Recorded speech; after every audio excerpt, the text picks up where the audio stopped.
Sorgy Squad, baseball fans, Brewers fans, Giants fans, and whatever else you're a fan of, welcome to not just our Sorgy Stories Friday or weekend baseball stream, but a pretty significant one. I'm Anthony. I am Daddy, Jay to the rest of the world. It's the Milwaukee Brewers and the San Francisco Giants tonight. Yeah, so the Brewers coming into this game 27-23, the Giants 25-25.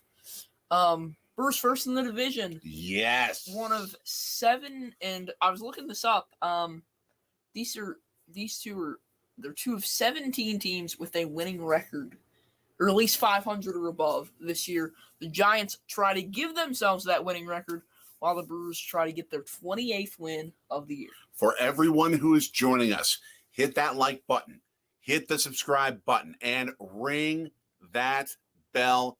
Ding, ding, ding.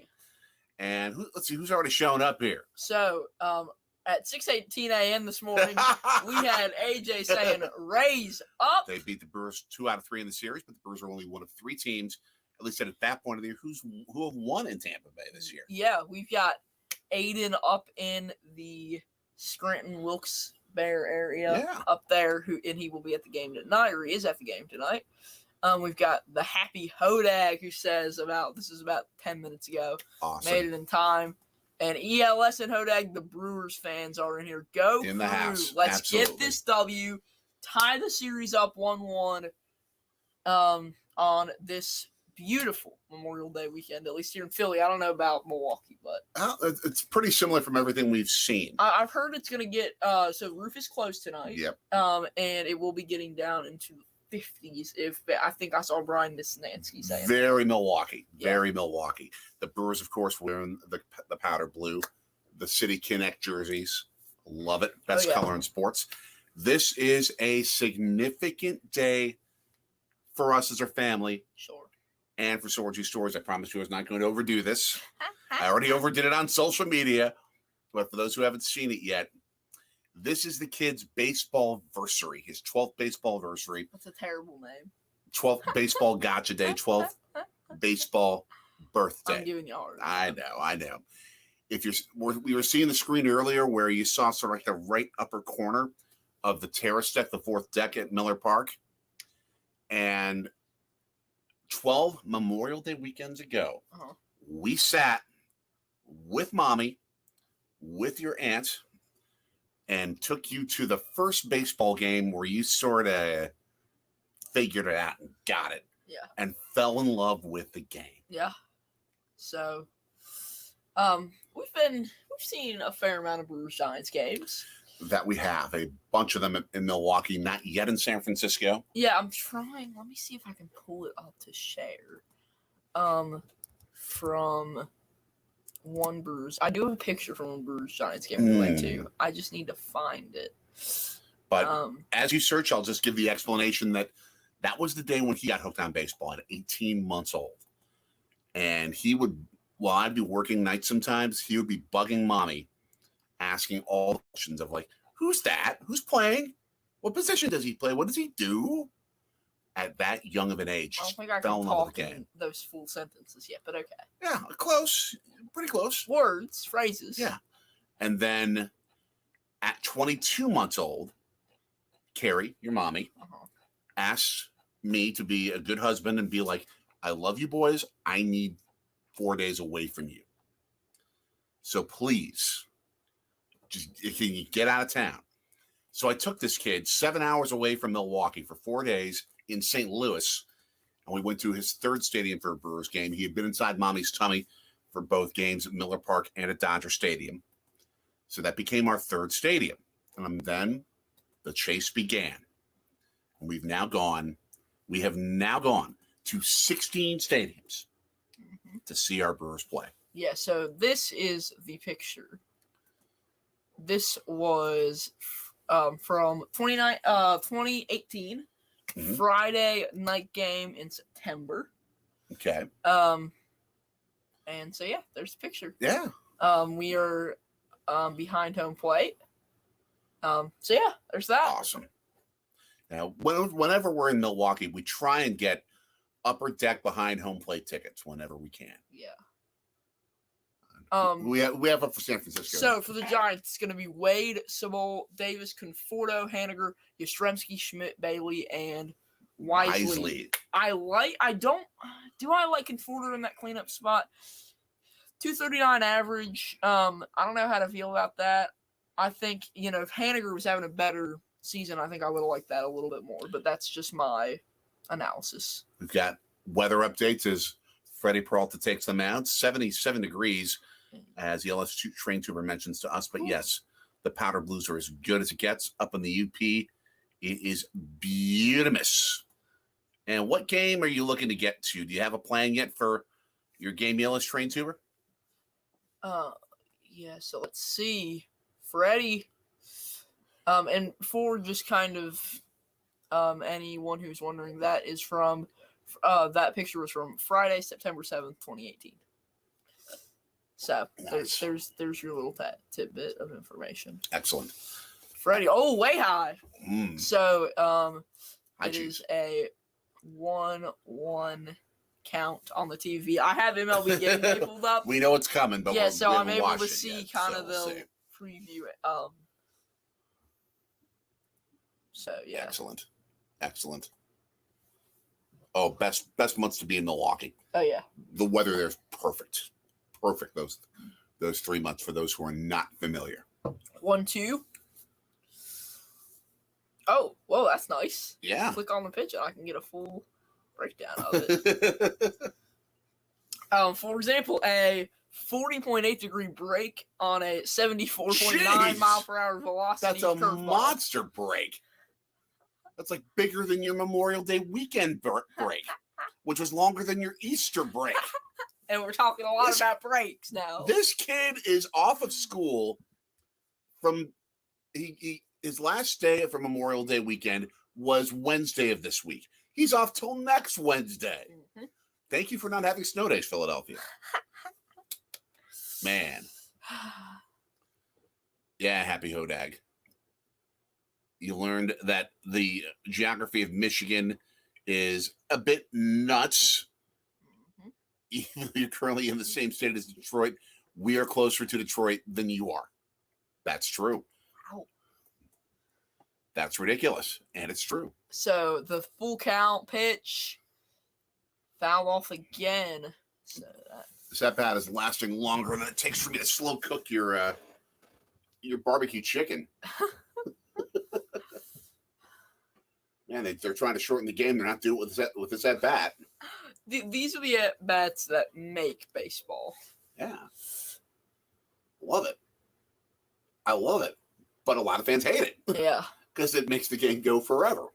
I think, but when you're at the game, it's exciting because, you get into the... Oh, that powder blue and gold. Oh, man, I love it. I love it. Point 3! You're out! And he thought he was heading to first. It was on the border. It was a border pitch. It was a good pitch. I can perceive where he didn't think it was, but it was a good pitch. Right. It was right on the line. It was an accurate call by Jeremy Rehack. Yeah. Chad Fairchild, the only guy I'm a little worried about. He's at first base. Not Angel, but a guy you don't want umping. And we have someone else in the chat now. What we got? Who's joining? Kelly! Hey! How's it going? How are you doing? And I see you are, by the way, this is the Kelly who, if you go back to our series for when we went to 2019 to see the Brewers play on the West Coast and caught 3 games between Arizona and Oakland, in days 7 and 8, we hung out with Kelly and Perry from the band Kelly's Lot. Yep. Go check that out. I'm going to throw that link on in the chat. Go check those videos out. One of the great, underrated blues, acoustic, and rock acts there are in this country. I mean, they blew us away. And even better people. I mean that. I mean that. Hi, Go Kelly. subscribe to them. Hi. Hey, subscribe to them. Check out their music. Absolutely. The 2-2. As Brandon Crawford is hanging out in the dugout, just kind of. Do you have gigs this week, Kelly? Oi, 3-year out! Sorry we were so rudely interrupted by a strikeout. Woo! He's a little excited. He's called out on strikes. Also, that's a strikeout. That is an accurate yes. The guy was accurate mad, K. but that's a strikeout. I'll be back in a few seconds. Excellent. Kelly, thank you so much. Let me find this vlog here, and I will link it as Davis comes up.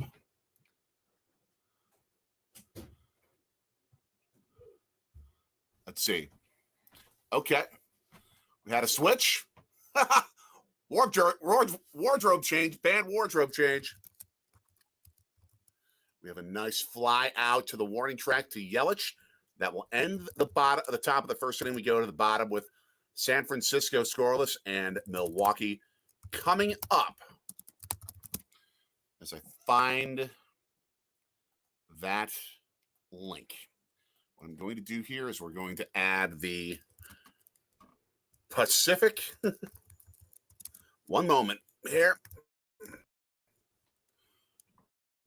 Bear with us here. The Pacific Beach Concert. Kelly and Perry.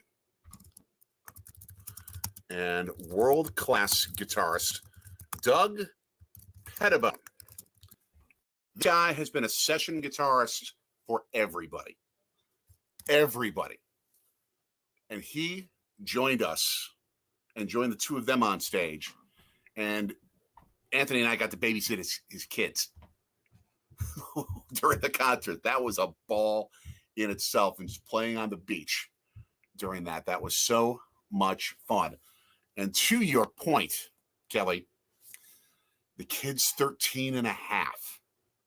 His voice has gone off in changing. You compare that to when we were first doing this channel almost 4 years ago. Just ridiculous. Just ridiculous how he's changed. If for some reason you happen to be in that neck of the woods in Simi Valley, go to that festival. You'll be knocked out musically. This band will tear it up. I'm dead serious. We'll tear it up. And I know you had a chance to visit us and play at an awesome acoustic venue here in Philadelphia. And you heard his voice about less than 2 years ago. It's changed since then. It's bonkers. It's bonkers how his voice has changed. For those of you who haven't seen our archives, go check that out just to hear his vocal change. It's incredible. Absolutely incredible. Alex Wood on the mound. Ruff is in for the first batter of the inning. It is maniacally crazy. Wonderfully, maniacally crazy. Just as you see a child grow, it's incredible. It's incredible. And for us, baseball has been such a connecting point to experience his growth and all the things we've done surrounding it and the travel that we've done surrounding it, going to 16 stadiums to see the Brewers play. We've got 5 of those stadiums on video on Sorgy Stories YouTube as Ruff gets a base hit right in the left center field to start things off. Oh, those baby blue, powder blue jerseys are just spectacular. Just spectacular. But Kelly actually met Anthony, if you will, the day before he went to his second stadium on our tour of going to Brewers games in all 30 stadiums. Because Carrie, my wife, his mommy, had him inside her belly when we saw Kelly's Lock concert at the Orange County Fair in Anaheim, or just outside Anaheim.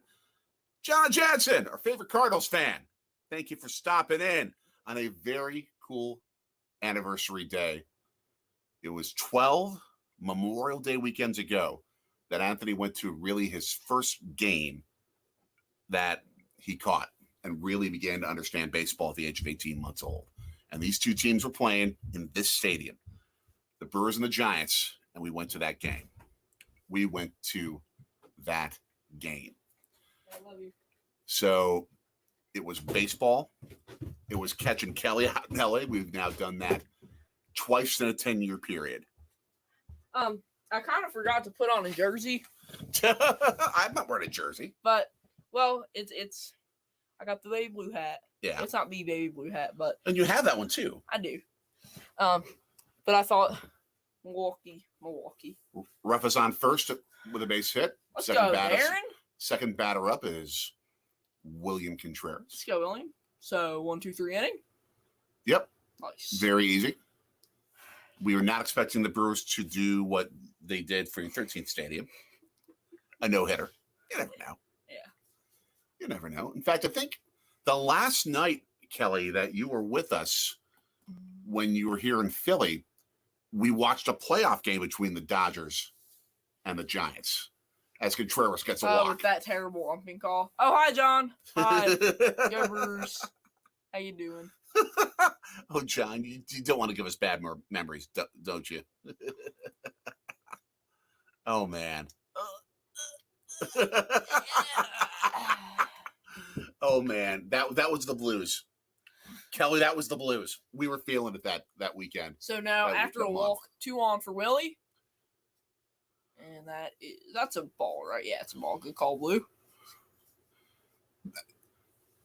I know Kelly's you're not completely devoid of baseball knowledge. I need to plug this in.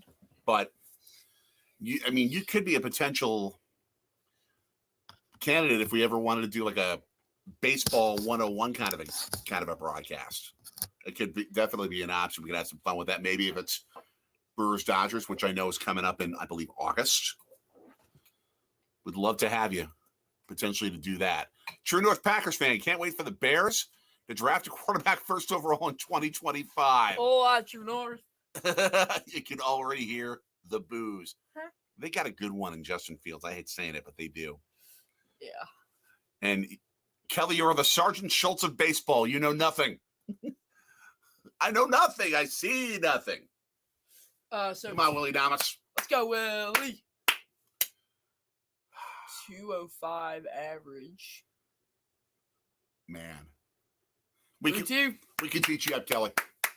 We'll trade you. Music, especially the blues and baseball. We'll switch that up. Here we go. We'll Full teach count to Adamas. Yelich on deck. And by the way, since that day that we were in Oxnard, he still hasn't wanted to really learn how to dance. And all right, really can walk 90 feet. Loading the bases. Loading the bases. Keep her moving, guys. Let's go. Kelly, you might be witness to our reaction to a Christian Yelich grand slam home run. You have a fantastic weekend, Kelly. See ya. Thank you for stopping in. Appreciate it. Awesome. Great band, Kelly's Lot. Subscribe to them on YouTube. Listen to their stuff. Buy their albums. World-class blues, acoustic, and rock band. Go check them out. Let's go, Yelich. Check them out. Come on, Yelich. 7 homers, 24 RBIs, 760 OPS, 260 average for Christian Yelich this year. So not spectacular, not MVP-like, but not bad. Yeah, that's not bad. Not bad. So the 0-1. Okay, something just happened. Okay. Let's see. Well, what did that do? That did something good. So something Yelich good. Grounder, that will score a man. But it's a double play. Yeah, so a man on third, but the Brewers are up 1-0, baby. All right, let's start. I wish it wasn't a double play, but we got to start. It's productive, right? Yeah. I'm not gonna complain about that. I mean, you like to get more runs out of an inning when your bases loaded, nobody out, but They can still get another one. True. But very true. Owen Miller. there, I forgot to put that back up. That's okay. That's okay. Let's see who else is giving us some love here. Let's see. And that's going to be a fly out to Michael Conforto. Yeah, that ends the inning. Could have been better, but after one, the Brewers 1, the Giants 0, right here on Stories. John Jansen asking, do you think the balanced MLB schedules played a part in the Cardinals' struggles during the year? They've been playing better the past couple of weeks. I can only speak on the Brewers. I think if we would have played the Pirates, we might have a little bit of a worse record. Yeah. But the fact is that in divisional games, it's all going to balance out anyway. True. But I'm just thinking, like, so far through the year, like, I don't know. That is a ridiculously good question. Yeah, that's something that I think would need to be studied scientifically. Yes, and we don't have the brain power, especially on a weekend. You don't do. You said you don't do math on weekends on our last vlog, right? I can if need be. Thank you, calculator. True North, I was talking with one of my friends about that earlier. Mm-hmm. Every AL East team is over 500. The worst, 26 and 24. The Toronto Blue Jays. Well, the part of it is that you got teams that spend. Mm-hmm. I mean, Tampa Bay doesn't necessarily spend as much as the others, but they've just developed incredibly well. Baltimore doesn't spend either, and those are the two top teams in the division. Yeah. They don't spend. But the others do. And they've got the money to spend. So they'll take advantage. I think it's the combination of having just two good teams that know how to develop and three good teams that know how to spend money. It just is what it is. The Red Sox getting Justin Turner, obviously. The Blue Jays always making a move to change it up. Because eventually I think they know that it's going to work. Yeah. They just don't know when it's going to work. I'm going to head over and try and take care of a honeydew list thing real quick. I've got a little bit of an issue in the room next door, so I'll be right back. Okay, so as we have entered the top of the second, it is the Brewers 1-0. So, 6 of you watching, glad to have you all in here. As the first pitch from Peralta, that's strike one. And that's a curveball, 76 miles per hour. No chaos. What? Not that much chaos is going to happen. So it's Michael Conforto at the plate, the former New York Met. That's probably where you know him from, wearing those pinstripes at Citi Field. And the second pitch, that is way down low.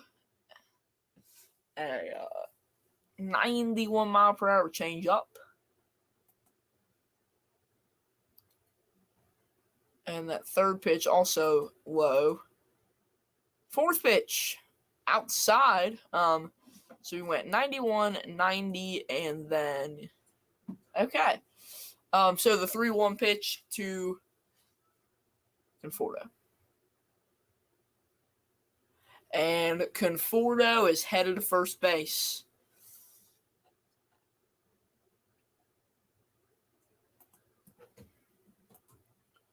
Hold on, John.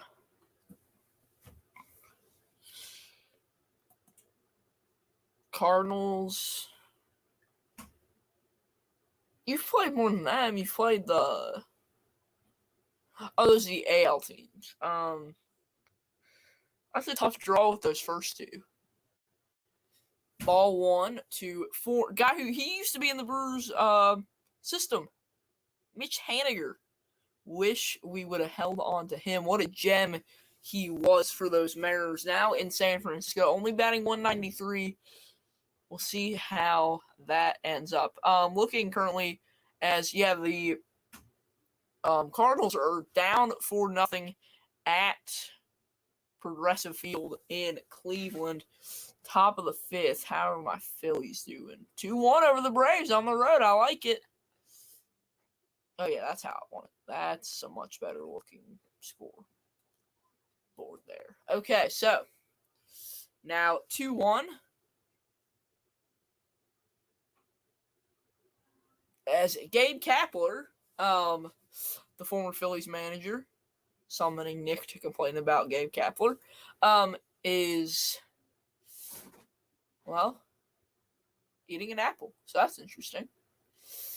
2-2 now to Haniger after, 96 on that last one, it looks like.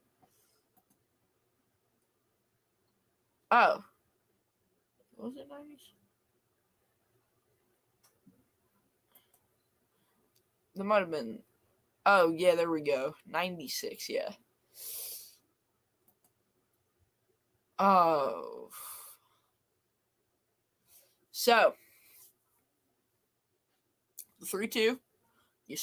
Yastrzemski, Mike Yastrzemski on deck. And Haniger.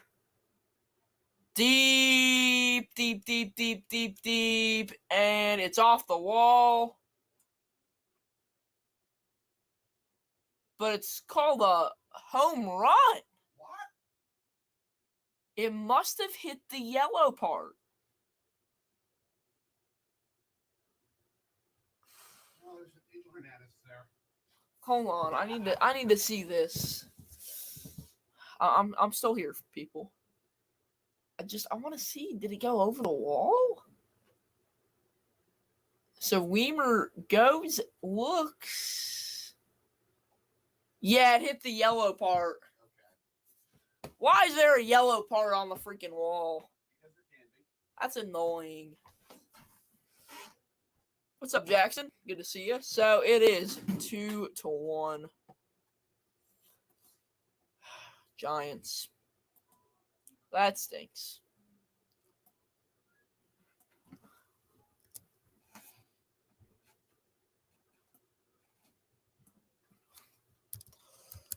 Second inning. Okay, there we go. Oh, hold on.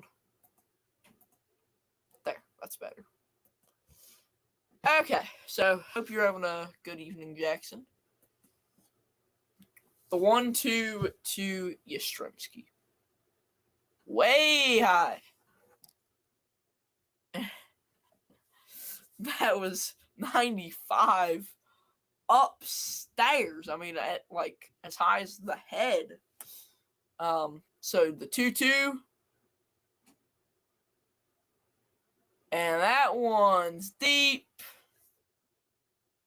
Oh! Captain play by Tyrone Taylor. I thought that he caught that. So it's a double for Yastrzemski. Well, that's just great. Aiden in the house. Top of the 6th in Scranton. Who's winning? What's the score? True North. Thankfully no. Oh, Taylor caught it, and then when he hit the wall, so he catches it, glove hits the wall, and when it hits the wall, it comes out. But a quick play only lets it be a 2-bagger. 3-2, you're winning. Nice.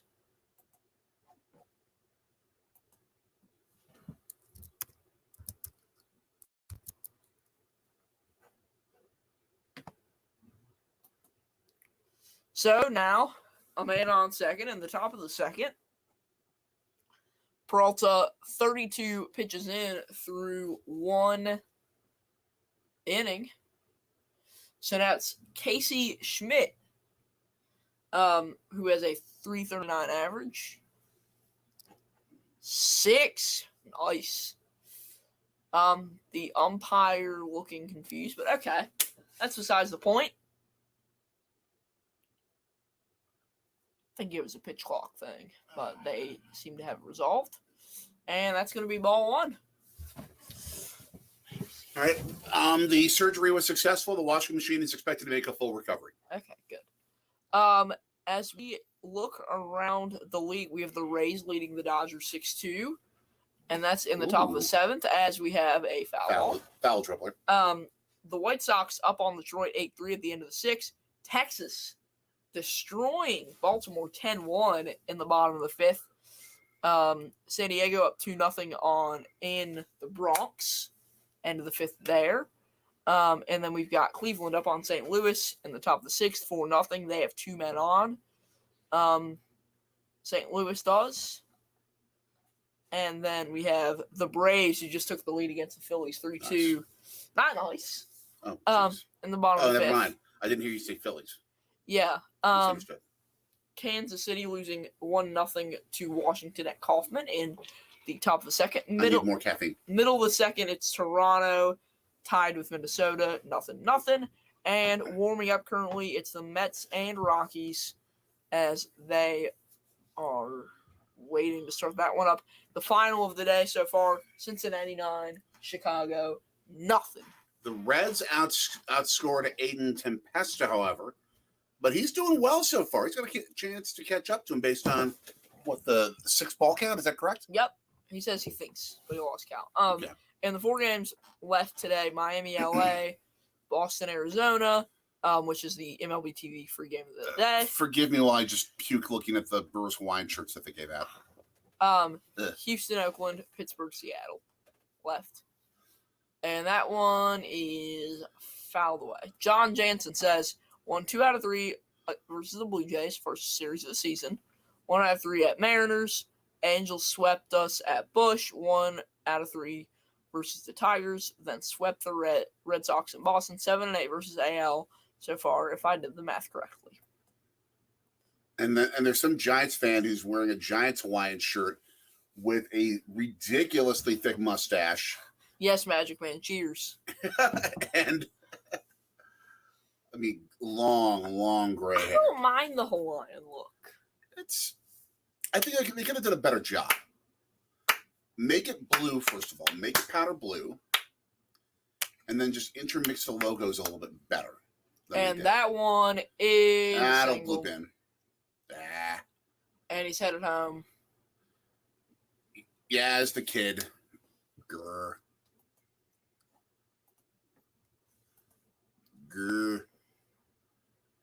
3-1 San Francisco.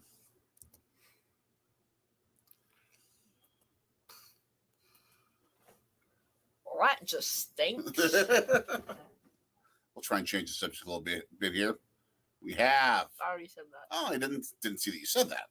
Yeah, I said cheers. How you doing?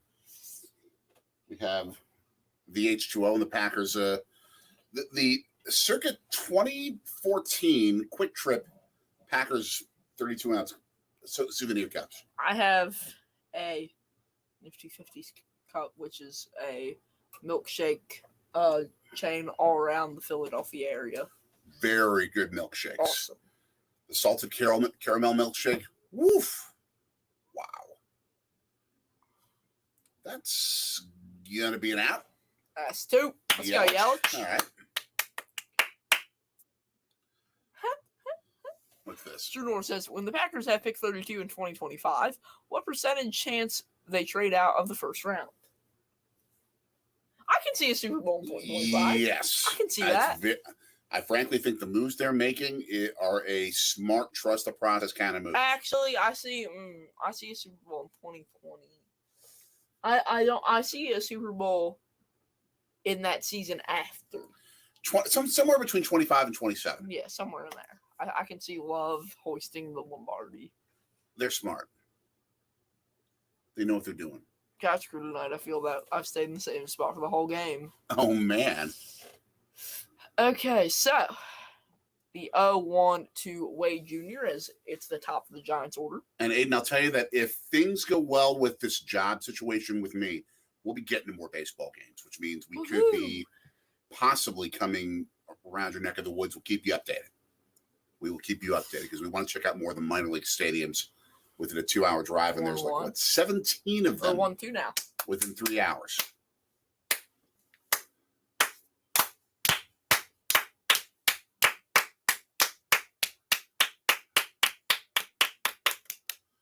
Oh. That was higher than someone living in San Francisco's Haight-Ashbury district in 1967. I thought you were going to go with the elevation there. Okay, let's see. John says, Giants and Old Brewers logo both have name across ball as logo.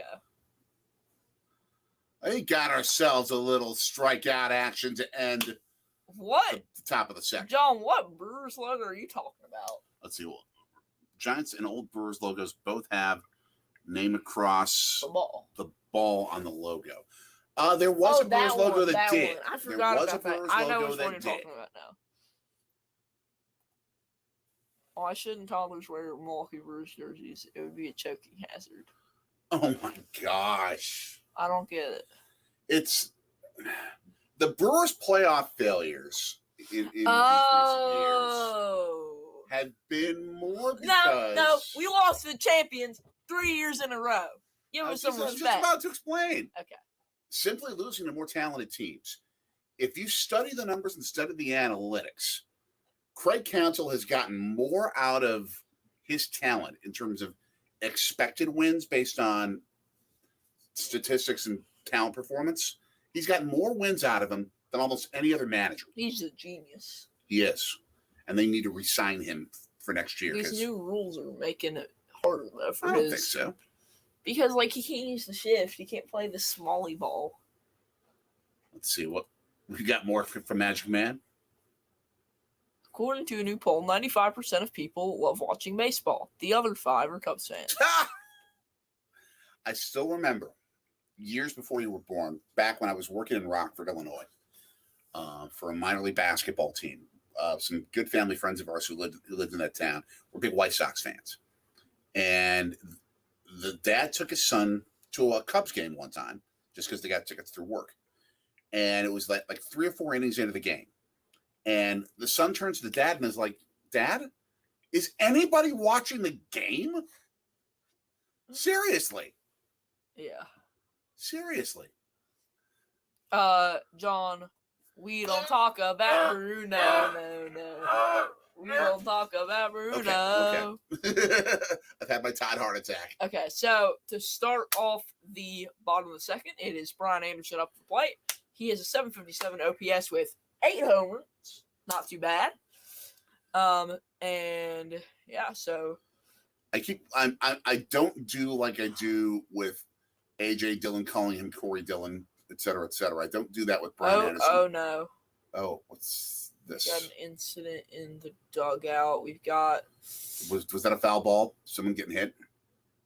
I think it was. It might have, yeah.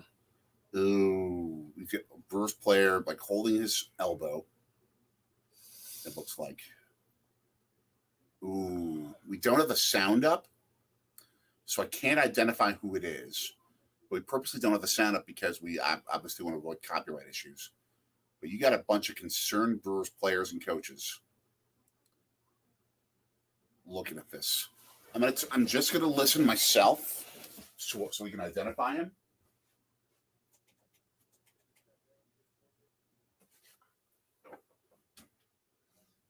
A lot of concern. It looks like Willie Adames. I just want to confirm that first, but it looked like he was looking at someone who was next to Willie. Oh, shoot. Bear with me.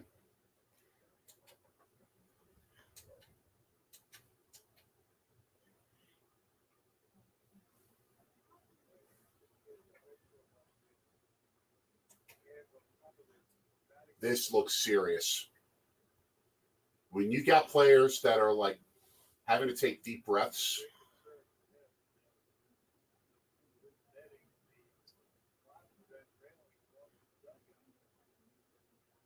this looks very serious. Hold on, I'm going to check social media. Okay.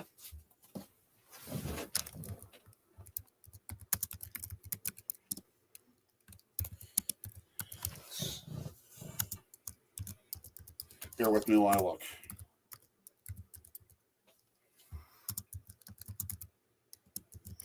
It's Adames. Oh.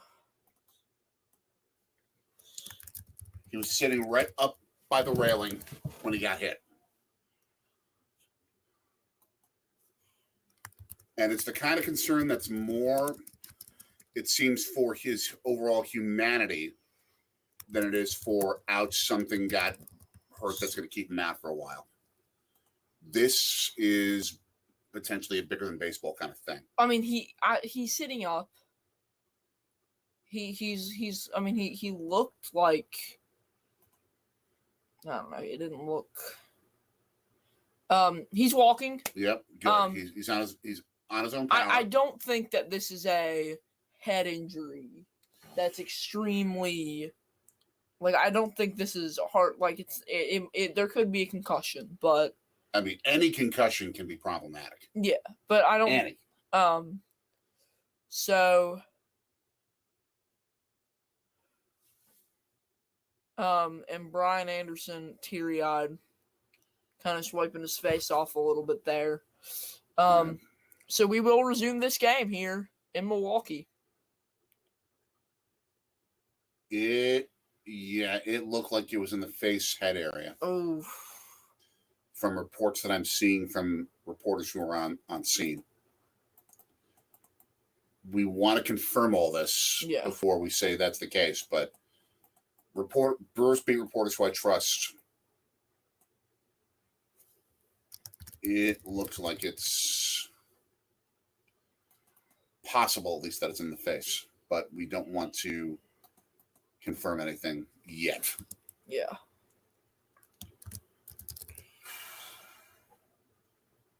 This is as we got the first out of the Anderson is out. This is called what happens when you're playing with an object that's a hard object that's moving 100, 110 miles an hour. Do we need netting over the dugout, like around the dugout, protecting these players? The amount of incidents like this that happen are rare. Yeah, and usually you're able to get out of the way too. As we see, it looked like that there Brian Anderson going back to check on his teammate after getting out. Wood with a ridiculously perfectly placed inside up strike. Willie Adams is a great player for the Brewers, but a great person as well. Yes, from all accounts. So, you never want to see something like that happen to anyone, but hits extremely close to home for a lot of Brewers fans. We'll just. Oh my gosh, that was like barely on the strike zone for the second half. Yeah. Barely. I mean, he swung, so. Yeah, true. But yeah, barely in the zone. Yeah. But yeah, that was a fantastic pitch to get him to swing on. Tyrone Taylor coming up.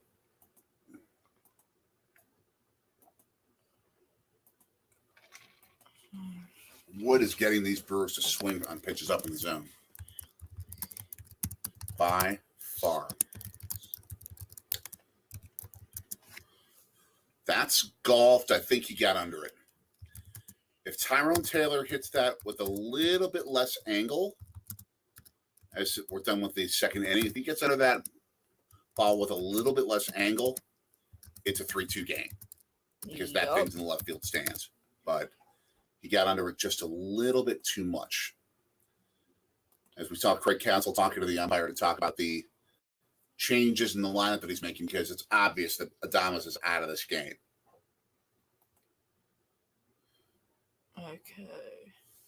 Following the socials here. Jays have taken the lead in Minnesota.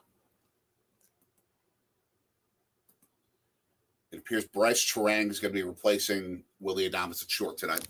Okay.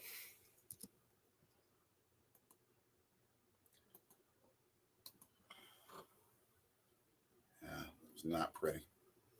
Yeah, so it will be Bryce Terang batting third, playing shortstop now for the Crew.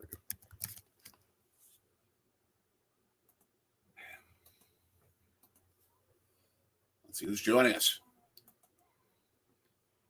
Willie Adames' jaw was broken by foul ball. What? Yeah, we're not going to report that yet. We're not confirming. We don't know that, so let's wait until we get some facts. Yeah, do we have anything from? I mean, I would expect nothing official from the team. Nothing yet from reporters on scene. Yeah. So we're not going to say that that's the case yet. Yeah, exactly. We're going to wait. The Brewers will usually have some sort of report. Yeah. At some point during the game. So they're good about sending updates on things like that. Yeah. Yeah, I mean, it's possible that that's correct, but yeah, you want to wait till you get a medical evaluation. Oh, jeez. And a bad defensive play by second baseman. So, man on first. Brian Anderson looked shook up after going back there. He went to check on his friend. Yeah. Absolutely went to check on his friend.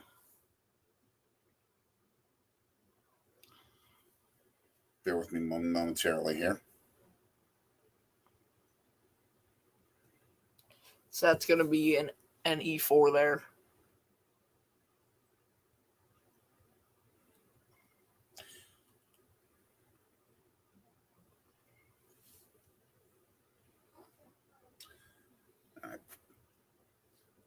Davis now up. Yep. Another former Met on the team, J.D. Davis. At least I think it's J.D. Davis. Yeah, it is. There are a lot of Davises. You noticed. In baseball. You noticed. All right. So continue to. Now, I was also very glad that we did not see Adames on screen. I saw him. No, did you really see the injury? No, but I mean, I saw his face. But you didn't see you didn't see the actual injury then. No, yeah, I just heard. Yeah, I just saw his face and him just. Like, I mean, he just from his face, he looked fine. Like, he didn't look in pain. He was just kind of like there. Yeah. It makes me think it's not like a broken jaw type thing. Yeah. If it's like that, it could be more concussion thing. Yeah, maybe. I don't know. But yeah, that type of hit with that kind of an injury on a ball slammed into the dugout like that, if it happens once a year in the majors, that's often. And Freddie gave it to him right down the middle, and he's going to jack that to left field into the corner. So a run will score as Davis will pull into second base. C&J, yes, Willy Adames has been hit by a foul ball while in the dugout. We don't have any reports on exactly what happened, but that did happen in the bottom of the second inning, and that is the current situation in Milwaukee. He went back to the dugout, or into the clubhouse from the dugout. So that's kind of what we are looking at here. What inning are we in? We're now in, I think, the fourth. Third. Still third. Sorry. I just want to make sure. Okay. All right. So, yeah, we don't have any official reports on anything from I don't want to report something. Yeah. Unless we know that it's from something legitimate. So we are just waiting on word from the team. Or, I mean, McCalvey, one of those guys. Yeah, but the thing is, those reporters, though, are typically going to have to stay up in the press box. Yeah. They're not going to allow reporters to go down into the locker room area during that time. They're going to be up in the press box. So, basically, it's going to be the Brewers themselves who will tell everybody. At that point, it's just Major League Baseball policy on where reporters can be during different times of the game. Yeah, and I only know that because I've been there and done it. Ooh, tomorrow, Christian Yelich jersey giveaway, red, white, and blue. Ooh, that was pretty fire. I like that. That's clean. I would say. I'll be right back. All right. Oh, this team makes me mad sometimes. Yeah, and I'm about to see. You're about to see why they make me mad sometimes. I mean, this is the Brewers are down to a team that you would really think that they should beat. But remember, even the best teams lose 50, 60 games. That's why they make me mad. As there's an error that sends a runner to third base. These guys don't know what they're doing sometimes. I frankly think, though, this team's a bit emotionally rattled. And I wouldn't blame them with the loss of their teammate. They have to suddenly recover and play a game. It's not easy. It's not easy. Yes, school being out for so many, and it's going to be even more coming up. Status of the NL Central. The Brewers are in the division lead by a game and a half over Pittsburgh. Entering tonight, I'd have to look at the rest. As a matter of fact, the Cards are in third, 5 back. The Cubs are tied with them at 5 back. And the Reds are 5.5 back. They're in last, but it's very early in the season. So there's still a lot of time. A lot of time to fix this. I'm reading a report from a Brewers reporter who's inside the stadium and is just like, you know what? These Brewers are rattled. They're emotionally, mentally rattled. When you see that happen to your teammate, that's going to affect you. And you still need to be a professional as best as you can. But I can understand if they're like, oh my gosh, what's going on here? I wouldn't blame them. I mean, even like on Freddie Peralta's face, I see sweat. Looks like it could be tears. I wouldn't blame him. I wouldn't blame him. Pittsburgh. Now I want Primanti brothers, see you, Jay. Now I want Primanti brothers. Can they shit? Actually, there's a location for them here in Philadelphia. I've just never been to it. I think I only go in Pittsburgh. And a slapper to the corner that's going to make it a 5-1 game, possibly 6-1. Ooh, yeah, 6-1. Yeah, they're taking advantage of a Brewers team that is big time emotionally rattled. I mean, it's going to happen. But it's just wow. It hurts. Still, the Pirates are fighting for the lead in the NL Central, but then again, this is May, and then again, it's the NL Central. Just like the AL East is the best division in baseball, the NL Central might be the worst. And that's why the Brewers are a contender to win a division championship when they are just a few games over 500. Just a few games over 500. Oh, I'm looking at that powder blue. I'm looking at that powder blue, and I'm like, that is the greatest uniform in baseball. And it's just perfect. Powder blue and gold. It's just awesome. It's absolutely awesome. I should be wearing that tonight. I'm not. I always save that Cecil Cooper uniform for road games for the Brewers. When we see him on the road in new stadiums. Hopefully we at least get to the 17th stadium this year. If we're insanely lucky, we can make it 18. I'm not going to expect that this year, though. And a nice one-pitch pop-up to finally get the first out of the inning after San Francisco taking a 6-1 lead. Oh, it's frustrating, but I understand in the moment. I understand in the moment when this Brewers team is emotionally rattled. San Francisco's taking advantage and has a 6-1 lead. We should have postponed the game. No, yeah, it's not going to happen. Food. I'm hungry. Well, what do we have? We have St. Louis toasted ravioli. Not St. Louis toasted ravioli, but toasted ravioli, yes. It's Mommy's attempt at toasted ravioli from St. Louis. Yeah. We discussed that last week, I think. Yeah.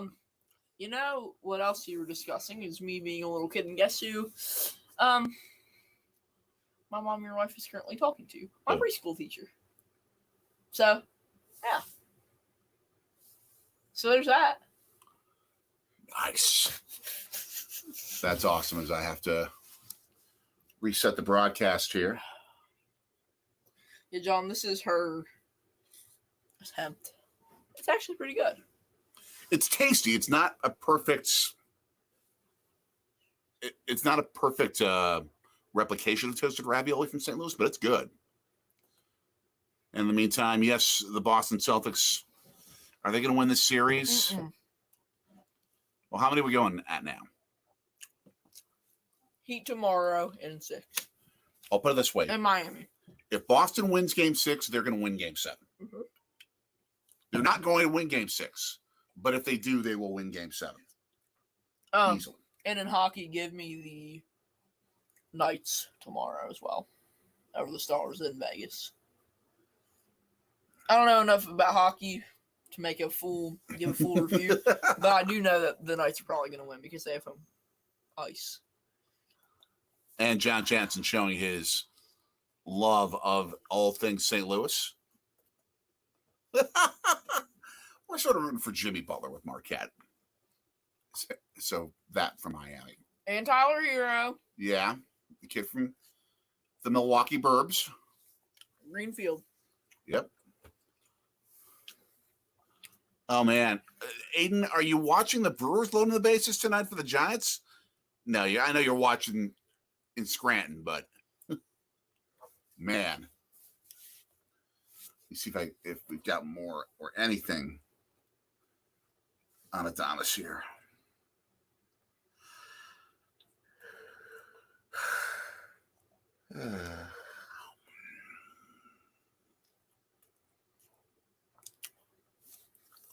Forgive me. And then it was 7. Oh, lovely. Yeah, this is a Brewers team whose head is not in the game for understandable reasons. Mm-hmm. San Francisco's taking advantage of it, and it's their job. Yeah, it's their job. But I get it. This may be one of those that you just are like, if you're Craig Counsell, you say, just flush this game out of your system. Let's play tomorrow. Don't overanalyze this game because you know that you're not doing your best. Just don't overanalyze this game. Just play the best you can and just move on to tomorrow. It's just error after error. Yeah. It looks like the bad news bears sometimes. But again, I'm not trying to be too critical of the Brewers because of their emotional state right now. Yeah. I get it. It's understandable. Let's see. That's true. That it all went 3-0. I love quadruple overtimes. That was so great. I didn't even get to watch it, but I thought it was good.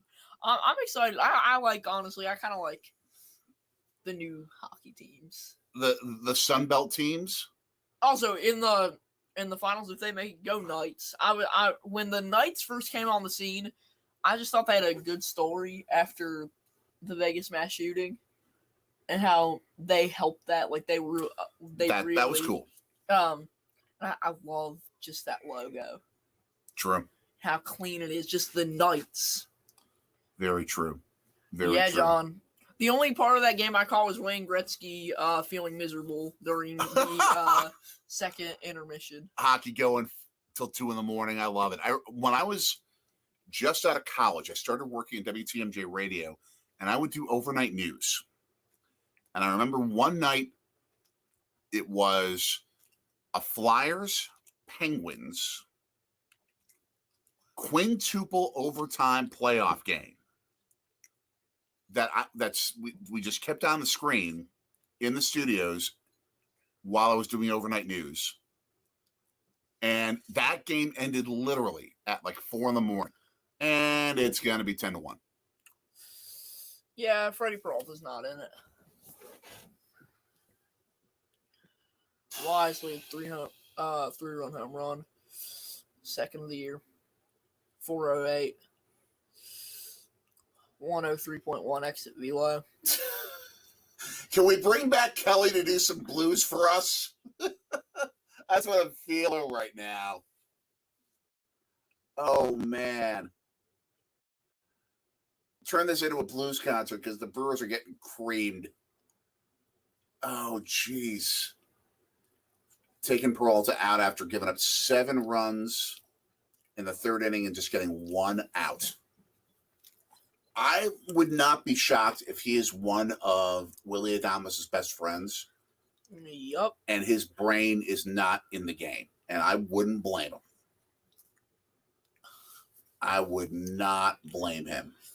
They're going to keep the name. when they go to Vegas.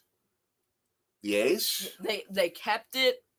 They kept it when they went to Kansas City from Philly. They kept it to Oakland. But that was before you started seeing teams, number one, take on different names when they would move. Mm-hmm. And number two, where cities basically made agreements to say that nickname belongs to our city. And you saw that with the Browns, with Cleveland, as an example. There haven't been many teams to move since that point. I mean, the Expos didn't become the Washington Expos. And I think there could be value to rebranding your team, especially if you're Vegas. It's such an iconic name, though. I know. I feel like they need to keep it just because it's, like, iconic.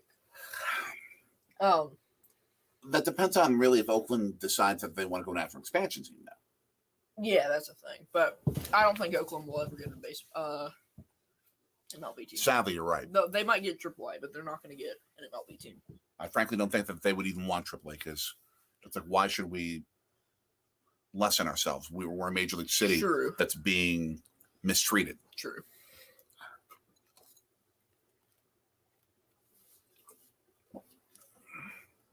And that's another good one. The Hornets. Getting the name back. Absolutely getting the name back. Makes sense. Makes total sense. I'll be right back.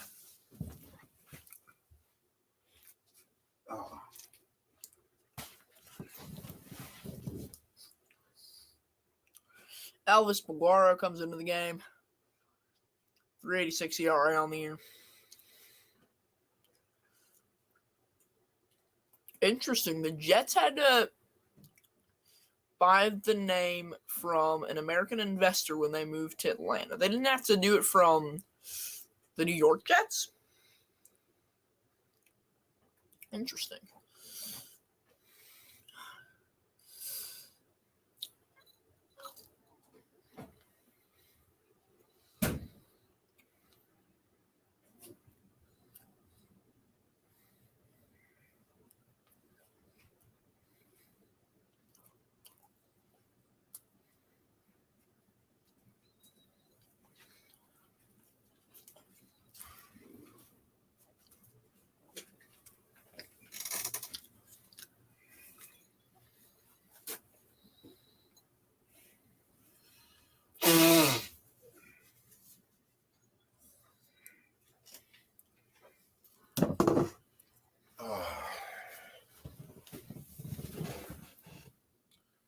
Was that okay?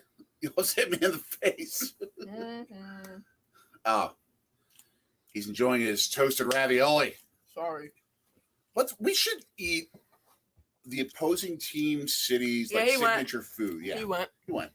But we should do something with the opposing team's signature food when we're doing Brewers games. Like tonight, we should do something with a San Francisco sourdough sandwich, or some sort of crab or something like that. Something maybe Chinese. Yeah. Dim sum. True. With their world-class Chinatown. Let's see. Mentioned the Winnipeg Jets had to buy the name from an American investor when they moved from Atlanta. Yeah. Did they have to buy it from the New York Jets? No. Okay. No, because they still have the rights to use it. Okay. It's doing a Willie Adamas check.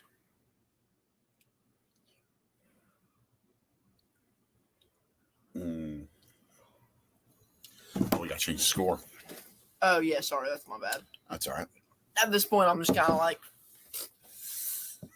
the game's 10-1.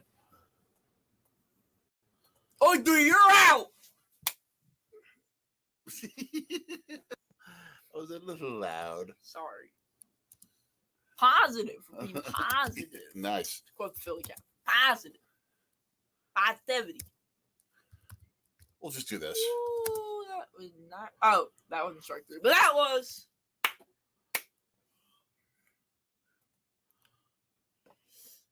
There. The Giants with 10 runs on 8 hits. The Brewers with 1 run on 1 hit. The Brewers have more errors than hits. Yeah, I believe it. I believe the fortune cookie. Well, why don't fortune cookies. I want a fortune cookie now? Can I? You know what I want? I want like a big bag of fortune cookies because I could eat those things all day. When we go to San Francisco to go see the Brewers play the Giants someday, I need to take you to the fortune cookie factory in Chinatown. Okay. The problem is if we buy a bunch of fortune cookies and have to fly them back to here to Philly and our home here, the danger is that they are going to get crushed when they're shipped. You here in Philly, like there has to be some place where you can just buy fortune cookies. It might not be a fortune cookie shop, but there is a place that sells fortune cookies. Let me look. Let me research this while we're watching the Brewers get creamed. Is there anything else on I can put on the second TV? Just to keep me somewhat entertained. Well, yeah, hey, I'm looking at fortune cookies for you. Okay, but I mean sports.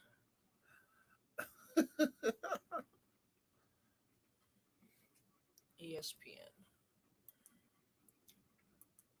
Ooh, I haven't checked on my fantasy baseball team in like months. I should probably do that. I mean, you can buy like 50 and 100 packs of fortune cookies just on like Amazon or something like that. That sounds good. Super K Panda fortune cookies, $350 a case. That sounds great. It's ridiculous. It is ridiculous. Man.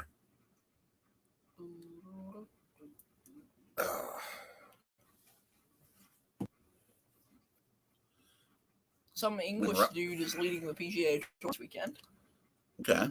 In their first weekend of play of this season. As the championship was last weekend. I'll be right back. Okay. And watching his Cardinals, it appears.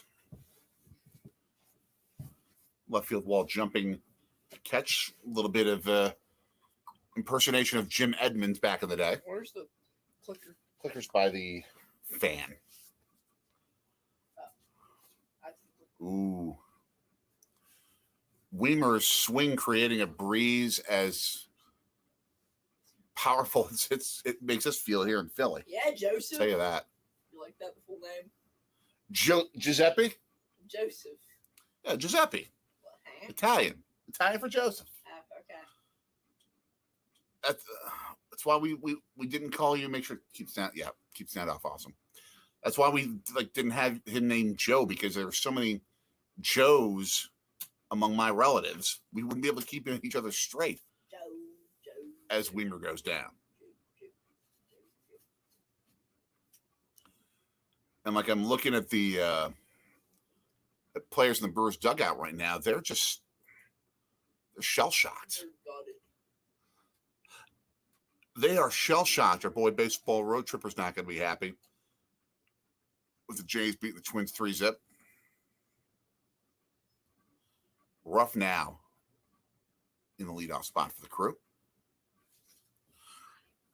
Who's watching HD TV? Well, who's watching Home and Garden TV? Someone's watching HD TV. Okay. In our house. I don't know who. It wasn't me. We can get the Phillies game. On what? NBC 10. So we can watch our new hometown team. Let me just make sure there's nothing else. I don't think there is. I just want to make sure. You want to watch some college softball? That'd be all right. We could live. With that. But would you rather watch the Phils? No, I'd rather watch the Phils. I'm just looking. He's just being silly. Oh, we can watch bare knuckle boxing. Oy, a little violent bare knuckle boxing. Pre the dawn of boxing gloves, back when they actually sanctioned boxing. We can watch billiards. Just. I'm just saying. Oh, we can watch Syracuse and Hofstra and lacrosse. We got a medium light fly ball going to center field for the second out of the inning. This ain't good, Brewers fans. This ain't good. True North Packers fan. CFL preseason football's on if you're really bored. We don't get that. Yeah, that's not one of our options at the moment, unfortunately. Yeah, I'm putting on. Keep looking through to see if there's any updates on our guy Willie Adames.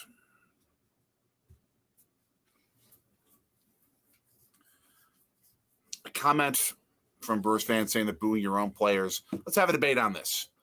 Is booing your own players? It's stupid in this situation because then it means you don't understand the emotional issues that the Brewers are feeling right now with how much they're worried about their teammate as we now go to the top of the fourth after the third out of the inning. I'm okay with booing your own players in certain situations. I mean, in a situation unlike this, when a player's just not putting in proper effort, or if a team is just not exhibiting the effort that they should in a general sense, I'm okay with booing because it shows that you care, that you're emotionally invested in them, you want them to succeed. For example, I'm okay with that.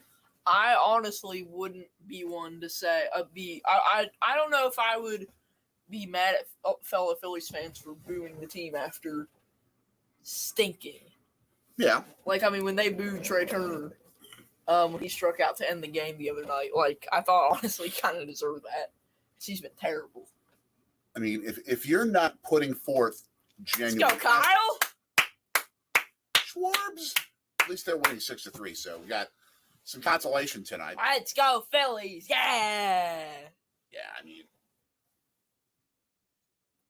They did boo after he hit the home run, or then if it was booing before the home run, okay. It was a different game. It was before he hit that home run. JT Realmuto and my Delco accent. John, the softball games I like to watch for college, I like watching Oklahoma, Texas. That's on ESPN on the weekends. Oklahoma, Texas. That was a national championship last year. Oklahoma, Texas is a rivalry in like everything. They would have a rivalry in tiddlywinks or cornhole. Yeah. You could have Oklahoma, Texas cornhole at the Cotton Bowl in Dallas, and 90,000 people will watch. I'm just also in that rivalry, Boomer Sooner, because yep. Dolphins punter, Michael Turk has a little bit to play into that because his fiance is on the Oklahoma team. So that's why I like them, is because of his videos. John Jansen say Cardinals fans rarely boo best fans of baseball. I say sports. I don't. Yeah. Have you ever met the? Well, number one, have you ever met the species known as a Packers fan? They own the team.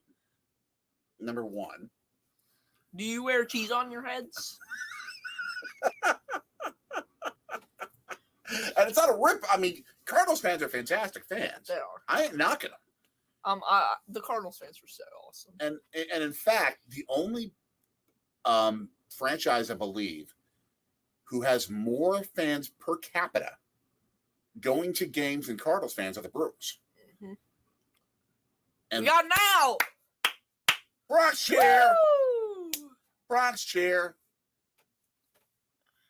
And I think Piguero is using Baseball Road Tripper's teal glove. I think he borrowed it from our boy Tony Voda. Isn't that the Altuve model? Might be. I think that's the Altuve model. Might be as Conforto comes up for San Francisco. Deep foul. For MVP.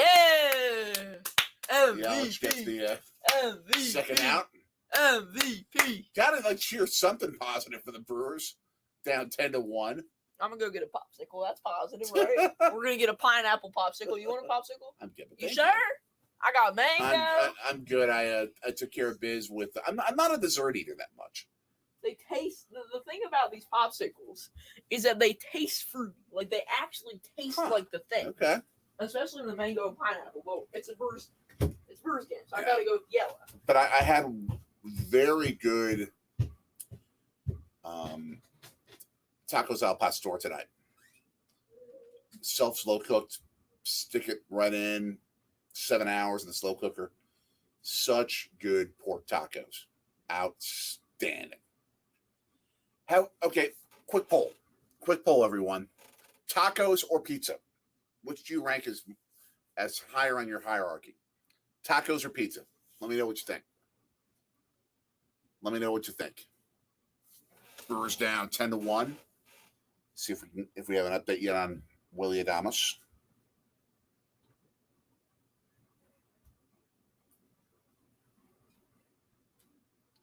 Yeah, we have nothing, it seems, definitive. Okay. Actually, we have something definitive. Sophia Minnaert of the Brewers TV network saying that according to Brewers GM Matt Arnold, Adames has left the ballpark, is getting more testing. That can mean a whole bunch of different things.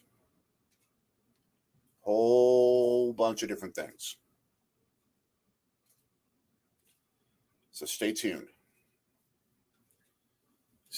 As the Brewers end the inning, or end the top half of the inning, and they'll come up down 10-1 in the fourth. So at least we've got some sort of update where Sophia Minnaert could What'd she say? Reported that Adames has left the stadium and is getting more testing. Oh, like the hospital? We don't know. Okay. It could be a place where you just get MRIs. Okay. Or it could be a hospital. We don't know. I was gonna get pineapple, but then I realized there's only one pineapple left. I'm gonna save that for the weekend. I got a strawberry because there were 2 of those left. Excellent. So now there's 1 of each: pineapple, strawberry, mango. And you're saving it for Sunday as a tribute to Manny Pena. Is that correct? Why not? No. There you go. I mean, I might eat it tomorrow, but we have a survey going on right now. We're tied 1-1 between tacos and pizza. Oh, which one's better? Yep. Pizza. All right, I'm gonna smidge. I'm gonna ask you. I have a question because I saw this on YouTube. Go ahead with your comment. Pac's going to return NFL changes to kickoff rules. No, it's not a conspiracy. Okay, I'm gonna give you 5 ballpark foods. Now, let me make this clear. We're actually not ballpark. Stadium foods. Sure. Not foods with stadium foods. Let me see if I can remember them all. Okay. I saw this on YouTube. Hot dogs. Okay. Pizza. Mm-hmm. Chicken tenders. Popcorn. Pretzel. Pizza to me is last place because pizza is not a stadium food. I don't eat pizza at the stadium. Chicken tenders are number 1 to me. It's gotta be hot dogs. To me, because that's what I mean, you and chicken tenders. Overall, though, I'd say hot dogs are 1, popcorn's 2, and then probably I think tenders is. I think chicken tenders have. Honestly, I think they've passed pretzels. I feel like I'm seeing more tenders and less pretzels at games now. Well, I mean, chicken tenders just easy to make, and they're more of a... Just more people eating it, what I'm saying. Oh, I want to get that city flag. They have a city flag game coming up with the city colors, including the powder blue, and the Brewers tailgate logo. I would love that one. Yeah, but I would have to say first hot dogs, then pretzels. Yeah. For me, at least. I mean, popcorn, you can get in the movies. It's not baseball. I mean, a lot of people buy it, but it's not baseball. I like popcorn. I think I don't. Let me give some other candidates for stadium food. Cotton candy. I mean, it belongs. Dippin' Dots. Just everywhere you go, there's always Dippin' Dots at the stadium. It's tradition. Yeah. You find a ton of burgers. Burgers, obviously, yeah. Sausages. Oh, Milwaukee completely. Milwaukee is the one major league stadium where they serve more sausages than hot dogs. Wow. That doesn't shock me. Let's see. John Jansen saying he was young, but you remember Juan Encarnacion on deck when he get hit in the eye by a foul ball. Related to Edwin? I don't know. And then, true North Packers fan. Lions falling apart this season. No idea what the Vikings are doing. Rumors are that Lions players are under investigation for gambling. I'm sorry? Jameson Williams already got suspended. Yeah. That's already done. So. Lions are going to be first. Bears and Packers are going to be battling out for second at I think about 9-8, 8-9-ish. But I think the Bears are going to finish second, then the Packers in third, but close. And then Vikings, I think the Vikings are going to be terrible. I see 5-6 wins. They have an offense, they don't have a defense. I'm thinking the Packers are going to win 6-7 games this year. And I accept it's going to happen. It will help overall the team, I think, redevelop itself into being a long-term contender. Yeah. But this is not a contending team right now. And another, Yelich beat it out. Good hustle. To me, when I look at the Packers' schedule, I see 4 wins being the floor and 11 being the ceiling. We'll get back to that, but I just want to give Christian Yelich credit. Your team is down 9 runs, and you are going all out, sprinting down the baseline to get to first. Although I think trying to get an infield hit, but I think they're going to rule it out based on the replay.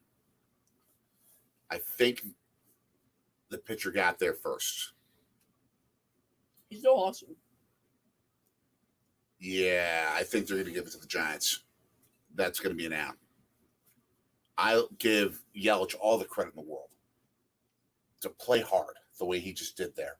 That's fantastic. It's going to be an out, but no fault to Christian Yelich's hustle. No fault. Man.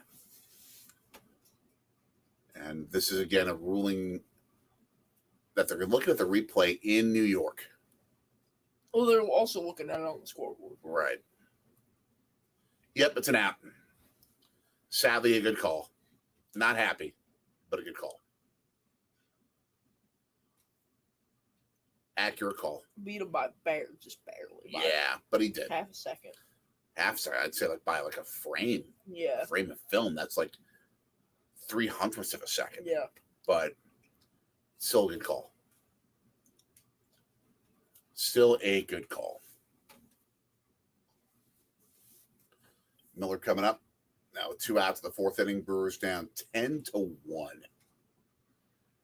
Unga bunga bunga.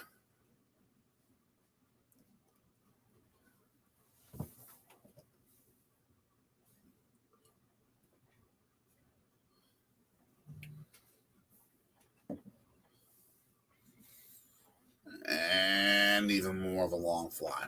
For anyone wondering, this idea of I've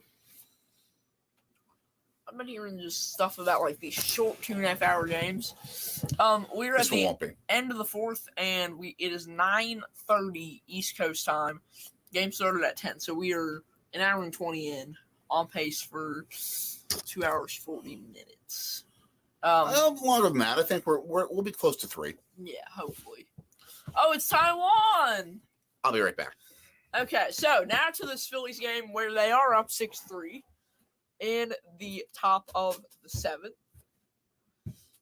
And Taiwan, 74 pitches so far. Walker has. That one is out to Kyle Schwarber in left field.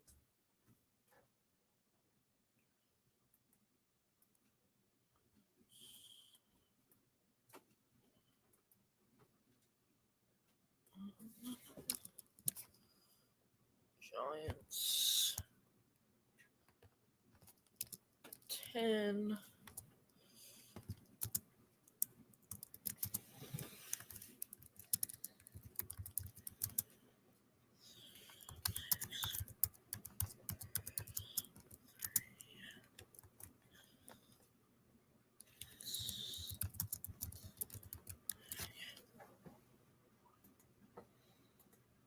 Okay, there. Cardinals in the top of the ninth. Let's take a check around the MLB here. The Rangers up 10-2 on the Orioles in the top of the ninth. In New York, it's the Padres 4-1 over the Yanks. In Cleveland in the top of the ninth, it's Cleveland 4-2 over St. Louis. At Truist Park in Atlanta in the bottom of the seventh, it's the Phillies 6, the Braves 3. In Kansas City, it's the Nats and Royals tied at 2. In Minnesota, it's the Blue Jays 3, the Twins 0 in the bottom of the fifth. In Colorado, those Rockies are losing 2-1 to the team from Queens in the bottom of the third.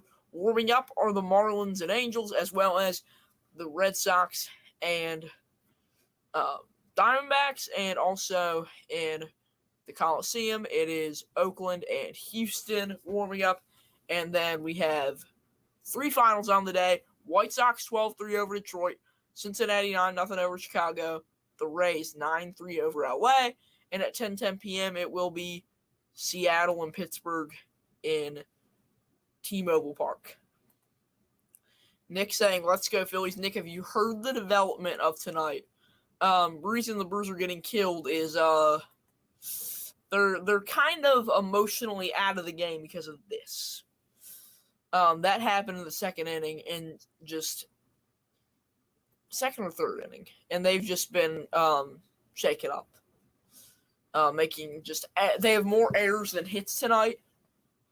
And the Giants took advantage of them, especially Freddie Peralta just not pitching well and being completely out of the game. But Elvis Pagaro in right now.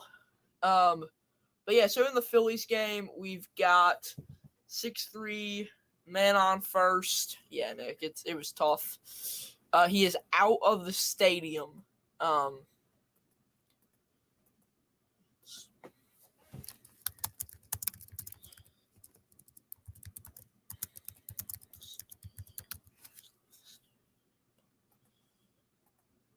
We've heard face, head, somewhere around there. I don't have any confirmation of what I know of that. I think it was just rumors kind of swirling around. But, yeah, so Taijuan Walker having a good outing. 3 runs, but still, the Phillies are winning. And that one is left in the Brewers game, and that's going to drop. Christian Yelich gets to it, and there are 2 men on with 1 out for the Giants. So, yeah. And that is a single to left for the Braves. And now it is first and second for them. These games mirroring each other almost.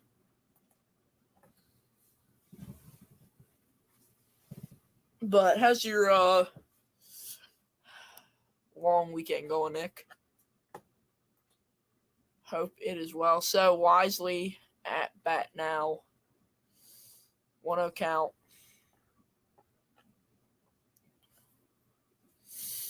Swing and a miss, 1-1. And Phillies pitching coach looks like he's headed out to the mound. Yeah, I thought that the game should have been postponed for a few minutes. But, yeah. Yeah, Nick. Yeah, let's see. Who's warming up for the Brewers? That's going to be Hobie? No, not Hobie. I don't know. Strzelecki? No. Nice. Happy early birthday, Mrs. Master Polito. Hope that it is a great one. So, 2 on, 2 out in this Brewers game after Hook 3, you're out. So, it's Wade Jr. back at the top of the order for the Giants. And for the Phils, bottom 7, 2 on, 1 out. And, yep, so that's that. I'm actually going to switch my MLB game day to the Phillies. Actually, I'm just going to pop both up there. Got a little bit of a different setup here where I have the MLB game day up next to the stream, so I can see both at once to look at balls and strikes and pitch info, all that kind of stuff. So Castellanos with the catch. And man advances to third, so it's first third. The Giants, and that's the third out. Wade Jr. rounds out the second. Owen Miller there. So, at the middle of the fifth, it's the Giants, 10 runs on 10 hits and no errors.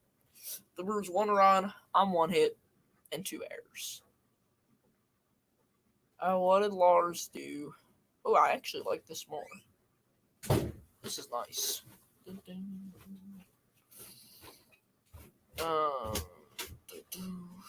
Let's see. Oh, Lars Nootbaar did something in this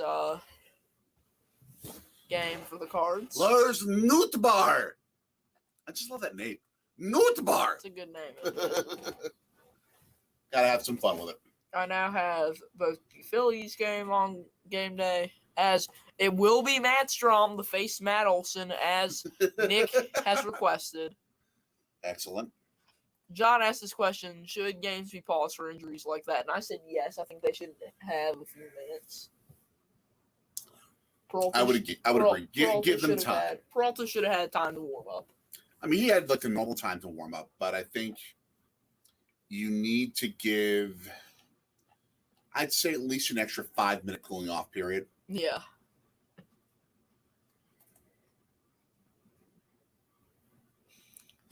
Yeah, Nick. Yeah, I do know your thoughts on that. Because, yeah. I know your thought on that. And that will be, that is a whole story too between Nick and I. That's kind of an inside joke, but I will not get into that.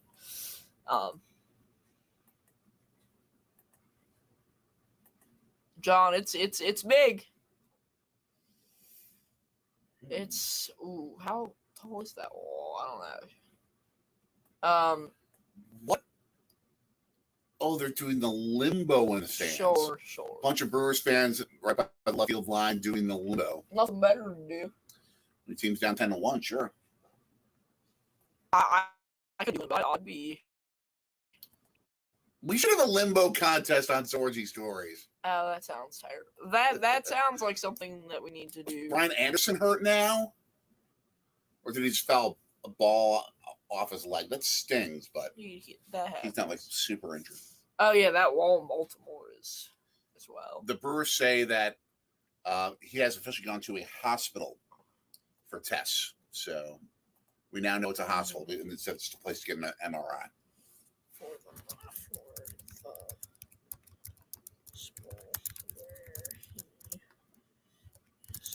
So we at least know that.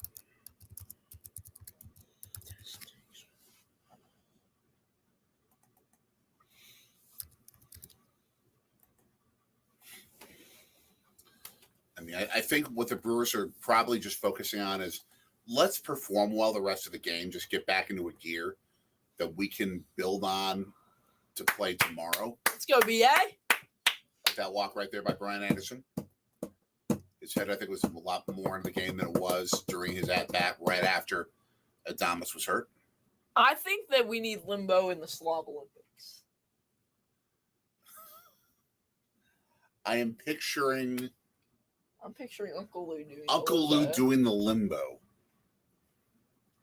I think you need to announce the Slob Olympics. I think you need to be broadcast to be the official. Do the play-by-play of the Slob Olympics, especially the softball game. The softball game and cookout that they do every year now. Also, go Rail Riders, getting that win, 5-2. Congratulations. Nice. And a nice single slide in between short and third. It's runners on first. We now have as many hits as errors. Woo! And Strom says, "We're getting out of this. Let's go." Put me as manager because Matt Strom has done it. Bye-bye, Matt Olson. Hello, 8th inning. In Atlanta, it's the Phillies 6, the Braves 3. Go knock those Braves off. On Sorgy Stories and NBC Sports Philadelphia and NBC 10.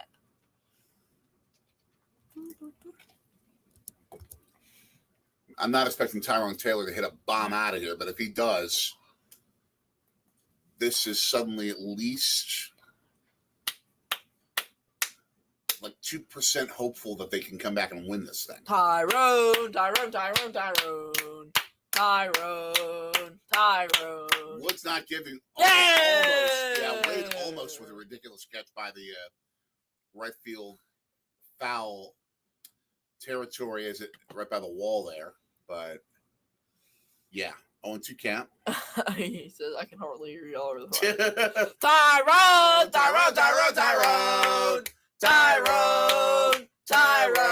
As the rest of you now have no speakers functioning anymore. Is that better? Inside, yeah. 1-2. Tyrone Taylor.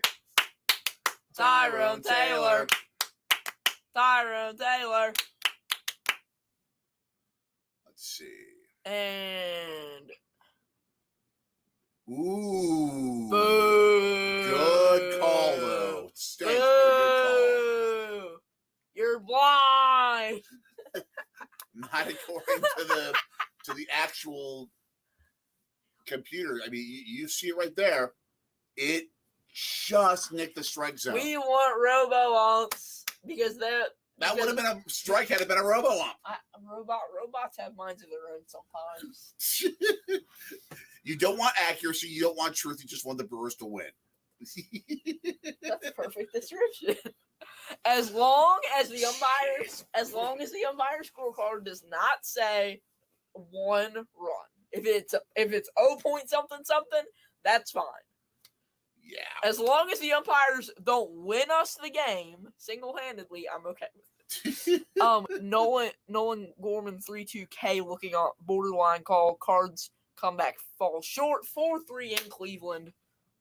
And that's going to be an out in the Phillies game. Oh, high cheese swung out to get the second out. Come on. Let's go, Brewers. Let's go. Let's go, Brewers. Let's go. Let's go, Brewers. Let's go. They're in rough. There are more people right now chanting for the Brewers like this on our live feed than there are at the game. Because I guarantee you, those fans are like... Except for the people doing the linebacker. Yeah. And they've had a lot more alcoholic drinks than us. They're in rough. They're in rough. They're in rough. I'm trying to remember which Brewers have won number 25. I should know that. It's just not coming to me. Have some famous ones. I'd be like, oh yeah, I forgot that guy.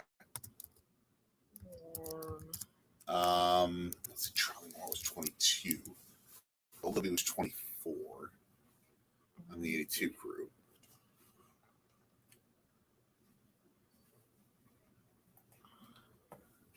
Yeah, I want to buy that city flag. 2 outs as Josh Harrison gets out. Wood's first pitch of the second pitch of the at-bat landed in West Dallas. Okay, so the most recent Ricky Bonus! Mike Cameron! So we have Taylor Rogers last year, Brett Anderson, Jay Jackson, couple of names we know, Jordan Lyles, as well as G-Man Choi. Julio Franco. Michael Reed is a guy I know. We've got Juan Centeno, Josh Prince, Mark Kotze, Doug Davis, Mike Cameron, David Bell, the manager of the Reds now, if I'm remembering correctly. Kevin Mensch, Raul Casanova, Jim Abbott, Julio Franco, Ricky Bones, Ricky Bonus, yes. Ricky Bones, Dave Engel? Yeah. Mark Clear, Bobby Clark. Bill Travers, that's right. Reggie Cleveland, Bill Travers, as you just said, Frank Lindsay, Bob Reynolds, and John Gilmore. We got ourselves some bases loaded with 2 outs now. Bases loaded. Bases loaded. Are we going to have a pitching change here? Nah, it's pitching coach. Okay. Kapler's so cool with his sunglasses. That would be a fun. Nick doesn't like Dave Kapler. That would be a fun Brewers jersey to get, like a Ricky Bonus or a Jim Abbott or something like that. I actually know who Jim Abbott was, so yeah. Looked it up in Cleveland, 19 feet high. Yeah, that sounds right. Sounds right. Not quite Pittsburgh, 21 there. Yeah, and none of those compared to Boston. Yeah. Well, they have rally towels. Yeah. William Contreras. William Contreras. William Contreras. First pitch swinging, foul. Ba-na-na-na-na-na-na. Da-na-na-na-na-na-na. Da-na-na-na-na-na-na. Da-na-na-na-na-na-na. Da-da-da-da-da-da-da. Nice. All right. Let's go here. Let's go. Come back, or that ends the inning. Boom! Be right back. Boom! Boom!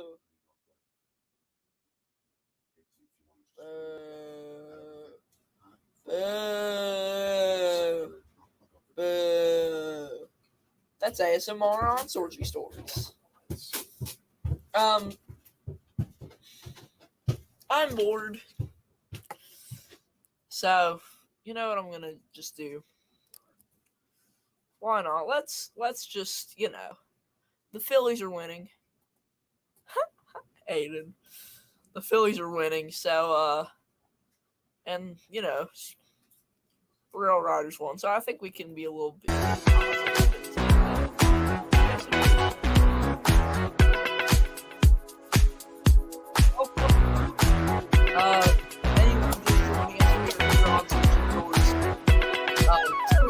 the Phillies in the top of 8th, and the Brewers leave the bases loaded in the 5th, so they are heading to the 6th at Miller Park.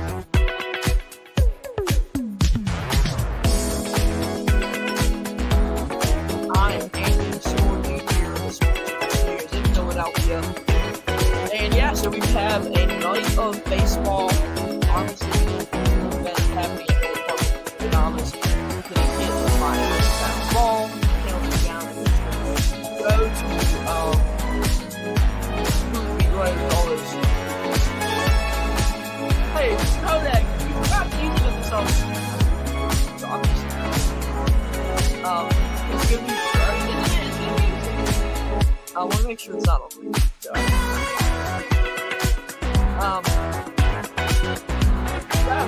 yeah. Brewers game flat. 1 run on 2 hits and 2 errors. The Giants 10 runs on 10 hits. As we are now, we've got Small on the mound. That's a straight round out. 3rd, and that will be 1st. So middle of the 8th.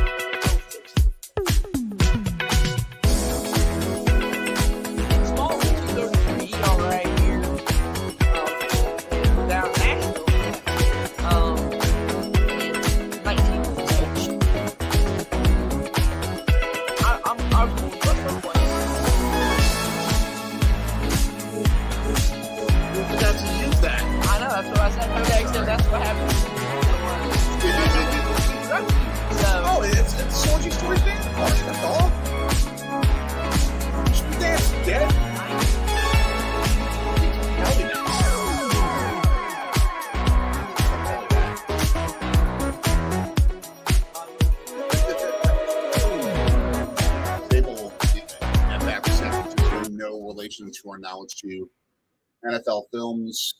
The late NFL films is Ed Sable and Steve Sable. Yeah. What are you doing now? I clicked the wrong button and I deleted it, so I'm just going to re-upload it because I deleted it. Now it's coming in. Yeah, I'm about to get to it. I just want to make sure that I didn't. Oh, I get because I instead of hitting stop, I hit delete. So lift by Small. Okay, well, can you hear? Yeah, I should have turned the music down. My bad, headache. On us. Yeah, hold on. Let me make sure That's on us. it's turned down.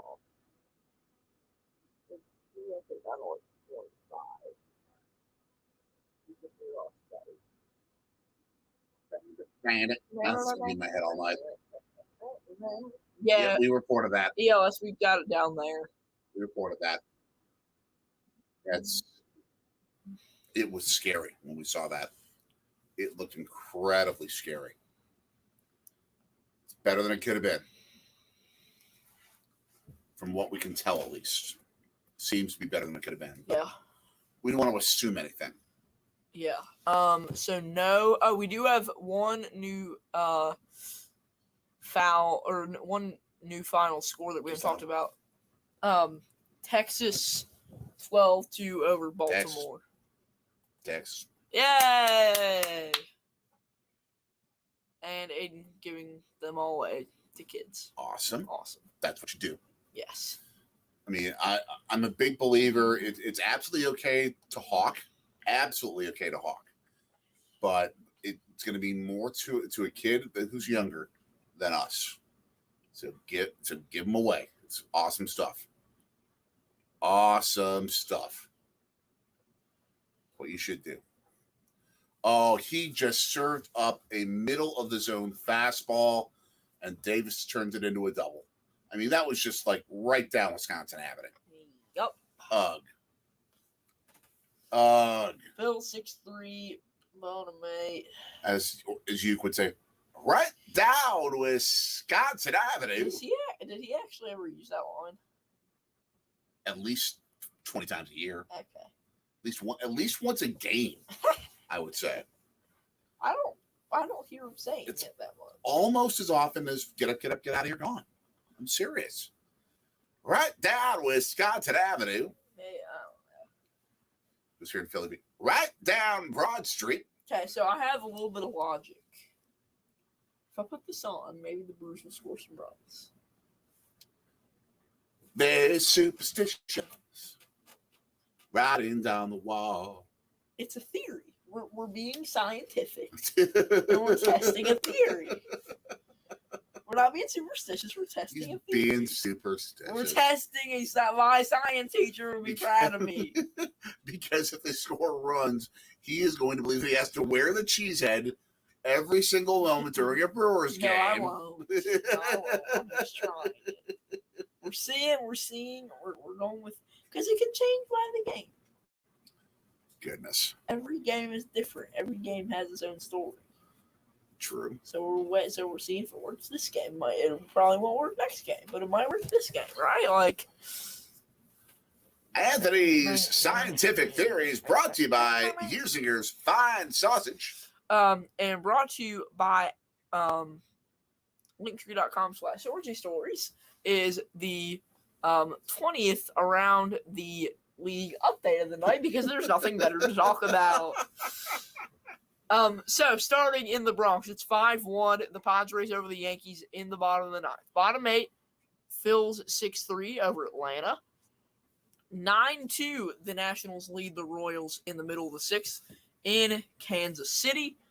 In Minnesota, it's Blue Jays 3-1 in the bottom of the 6th. And then in Denver, it is Colorado losing 3-1 to the Mets in the top of the 5th.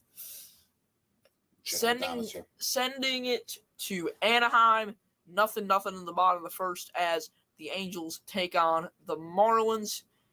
At Chase Field, it's nothing at the end of the 1st between the Red Sox and D-backs. And then bottom of the 1st, Astros and A's, nothing at the Coliseum. And then last but not least in Seattle, As that's goodbye. Home run, Braves. Got the deficit. As I am just hearing the Philly captain just screaming DUI as Marcell Ozuna hits his homer. Because last year he had a DUI. But our last game is Pittsburgh-Seattle tied 0-0. Oh, and Padres-Yankees is final 5-1. Some questions from or mentions by ELS Train Tuber. And I changed the scoreboard again, 11-1. Run, scoring. I always stay till the end of the game unless there's a traffic issue or timing issue that. You go ahead and say I'm and out. It was at a broken bat. I was a broken bat single. See, I have fun. By Conforto. What? I'm kidding. Oh, jeez. That's what I want to do, but I'm not going. I'm talking about going to the games. Yeah, we always stay because we're loyal. But I would be so tempted if I was at this game to take off and head to Carini's and just grab a great Italian meal. I'll just say I want Culver's cheese curds to make me feel better. Oh, great Italian from Carini's is like 10 times better than Culver's. But Culver's is like, to me, it's just like, Brewers just lost. I can feel cheese curds bring me comfort. Scientifically. Ozuna from the Braves, he said moments before a disaster. Okay, that was from what we witnessed just moments ago. Oh, yeah, I need to fix that score, too. Oh, jeez. That's why I just said too many runs. Keep it simple.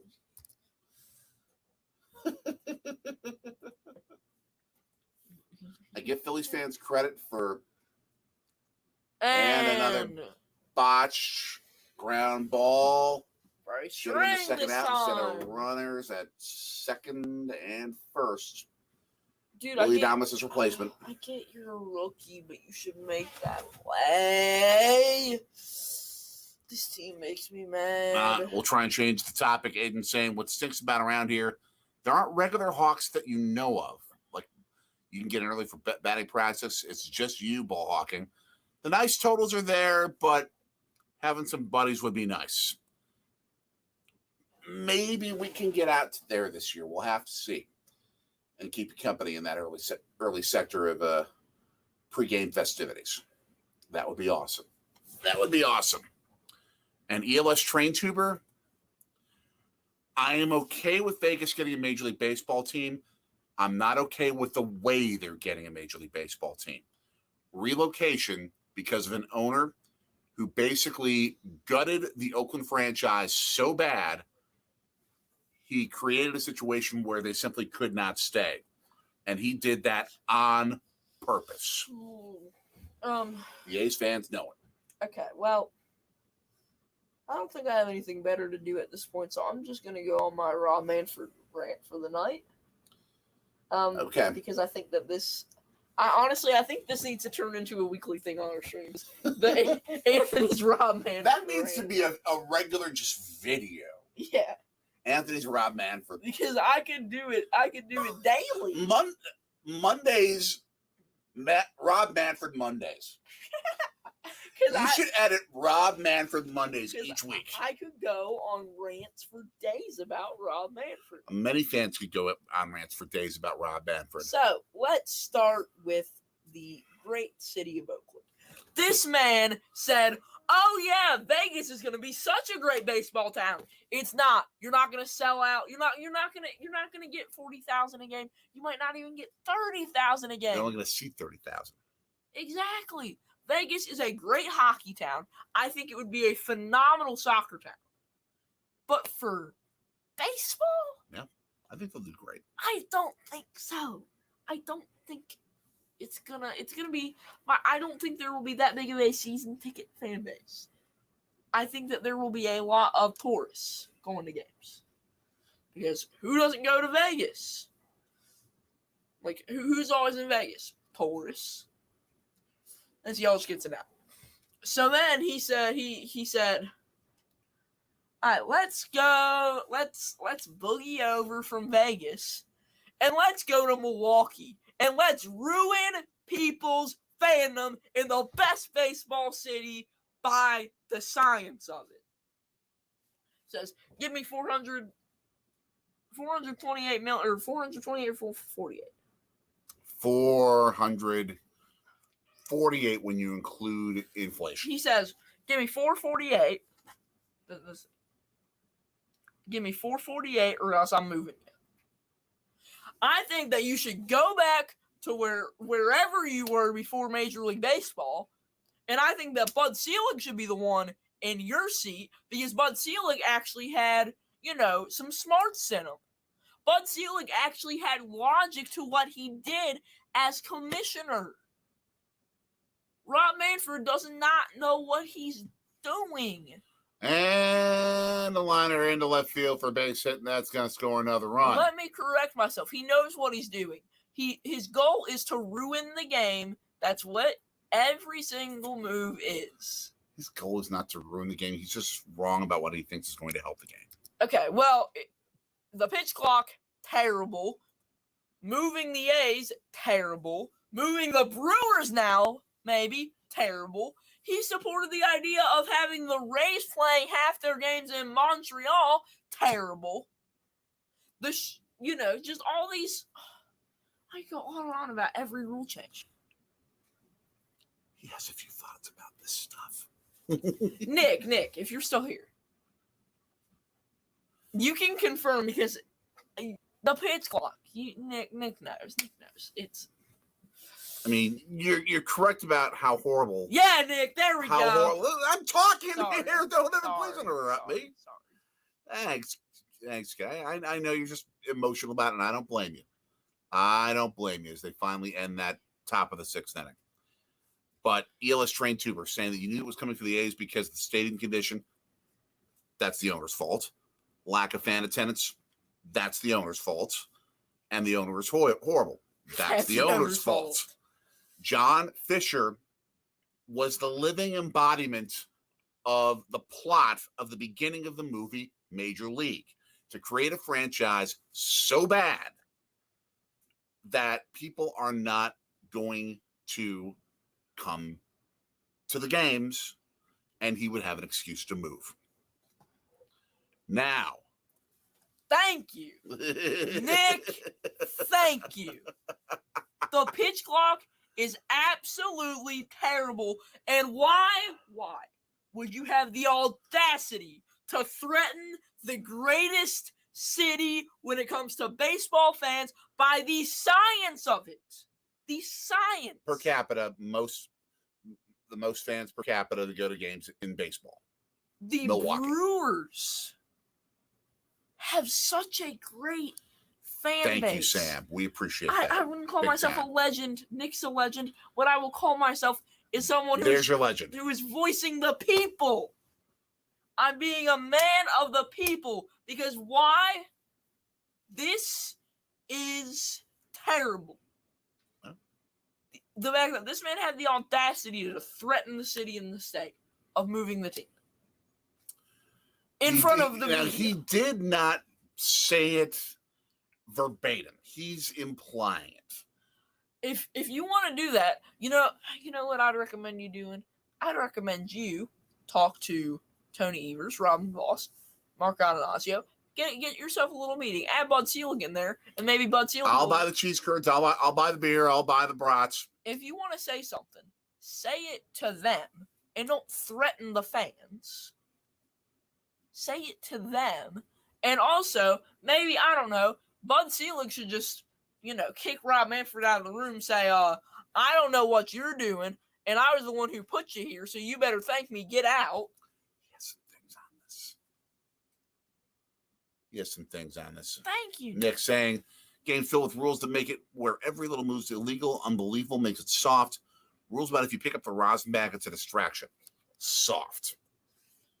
And why would you move a team? You can't move a team. I don't want to hear anything now. I'm hearing this. The Rays to Orlando? The Rays to Orlando? Who in their mind thinks that Orlando, with all the 4-year-olds with their Mickey Mouse things on, let's go see a baseball game. But that here to play devil's advocate, that's exactly what Manfred's looking for, is to attract young fans who are going to stick with the game. In Tampa, the Tampa Bay area, they skew old. Yeah. Orlando, you're going to get a younger crowd. That's true, but my point is, it's just all tourists who are. I just get. Yeah, that's what I'm saying, Nick. Is Rob Manfred is threatening to move the team. Yesterday, he actually came and said that the state government has got to follow through with what he says they are contractually obligated to do to help keep upkeep of Miller Park in Milwaukee, and basically implying if they don't, the team could move. Yeah, and which is, I mean, it's just Orlando. Yes, Orlando is a tourist city. Orlando is a Disney city. And Orlando, actually, LS, I think expansion would be a great thing for the league, but I'm gonna give you 2 places. I want a team in Nashville, Tennessee, and I want a team in Portland, Oregon. Those 2 markets will be awesome for the game. Orlando, no. Texas, heck no. Don't want to see that. I don't see the need for a team there. It's terrible. It's just terrible. I want to give you some things to think about. The Tampa Bay CSA population is 3.1 million. Orlando has expanded to 2.6 million, and it is much easier for fans to get to a stadium built in Orlando than it is in Tampa. Now, I don't want to ever see teams relocate. I think they need to stay where they are because you break the hearts of the fans that give you a chance to own a team. I'm talking expansion. Orlando, monetarily, would be a world-class type of market because they're exploding. Let's go, Kimbrel. Las Vegas as a market. Take a guess how many people live in that market. I don't want to know. I don't care. I don't care, honestly. 2.8 million. Good for those 2.8 million. I don't.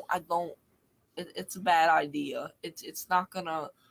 I think Major League Baseball in Vegas absolutely can work.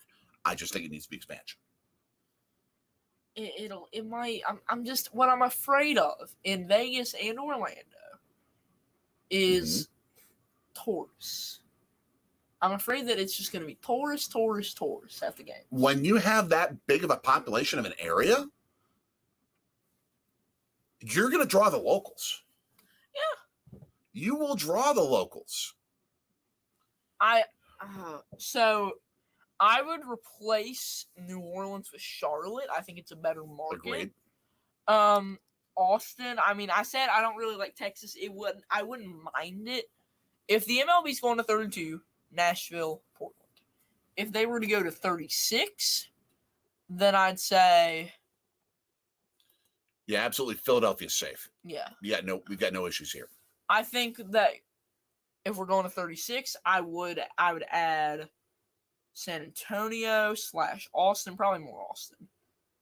Montreal, Charlotte, and that last one I'm not really sure on. I'm trying to think of markets without a baseball team. I mean, Major League Baseball could be 36 and you'd have cities left over that want teams. I mean, who else would really want a team though? Well, Portland, Nashville, Austin, Montreal, Orlando, Las Vegas. But Vegas is getting the A, so that doesn't really right. But I'm saying if for some reason the A's would stay in Oakland. Please, if that stadium deal falls through, I'm gonna laugh. Oh, I'll celebrate if it falls through. I'm gonna laugh because I will celebrate because I'm starting to hear the stuff on how it might fall through because of money issues. That would be so great. I would love it. Now, the other thing that makes this whole situation hard, and why I think you have so many problems and so many situations where teams leave town or they just get major funding from the public, and people argue, well, you shouldn't fleece the public for a private entity. You shouldn't get public dollars for that. In theory, in essence, I think in the right world, yes, I agree with that. I understand that. I'm with you on that. But here's the fact. Those companies that come into your town and move in and provide hundreds and thousands of jobs, they're getting government money to make that happen. Mm-hmm. They're getting it not necessarily as much through construction costs, but they're getting it from tax breaks, the kind of tax breaks that are attracting that company to come to your city. They're getting it through public dollars spent on infrastructure. Mm-hmm. For your new factory that comes in town that employs 1,000 people. Yep.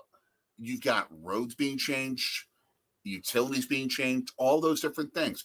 That's money that comes out of our taxpayer pockets already. It's just like any other business. There's a little bit of an addition because you're seeing the cost of the building being at least partially on the public, but it's the same theory. I have more to say, but go ahead. I'm going to give two things about New Orleans, and this is my other problem with Florida. Let's let people see the comment. Red Sox and Yankees fans. Mm-hmm. Oh, in the state of Florida. Mm-hmm.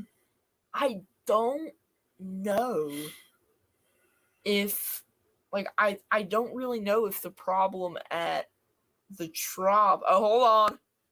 2-2 count, 2 outs. Kimbrel for 400. Wow. Low pitch, but I don't know. I think it would just take time to build a fan base. Yeah, it would happen. It would just take time. New Orleans, and this is my thing about the South in baseball. I think that what we need to do more. And that ends the 6th inning for the Brewers. A man on first for the Braves now. In that Phillies-Braves game. Hold on. But my thing about the South with MLB is I think going north with Nashville and Charlotte, mm-hmm. I think that just fares better than in New Orleans, and I'll get back to that in a sec. Okay, 1-0. And I say this because I think it's better, because you have the Astros and the Braves kind of mm-hmm. in Louisiana. Yeah, they've got a bit of the Louisiana market, but you could do the same thing about Charlotte and Nashville with the Braves. But I feel like between the Astros and Braves, you have more of a I feel like a bit more of that already kind of being filled. What's this Nick saying? I don't know. He's just talking about sticky stuff. I don't know what with who. Kimbrel. Look, what is on Kimbrel's hat, he says. That's not good. Yeah, that's not good. Yeah, do it legit. Do it legit. If you're going to win and get a record, do it legit, guys. Come on. I'm not going to automatically assume that's what's going on, but it's very possible. Yeah. I think with New Orleans... Oh, yeah, you see that? That, just spot on his hat? Yeah. That could be analyzed very easily. Yeah, we'll see. But there's already 2 out. They may not get a chance to do that. New Orleans as a baseball market is, very frankly, not a good one. Yeah. They would need to draw a bit on tourists. They're not as big of a market. Let me check their regional market size. As I'm thinking about this, another market, like just possibility that I could see. I feel like 2-2 now. From Kimbrel to, is that Acuna? Somebody on the Braves. Yeah, the New Orleans metro area is only about 1.5 million people. A growing place that I think could be really good. Mm-hmm. I feel like Salt Lake City could be.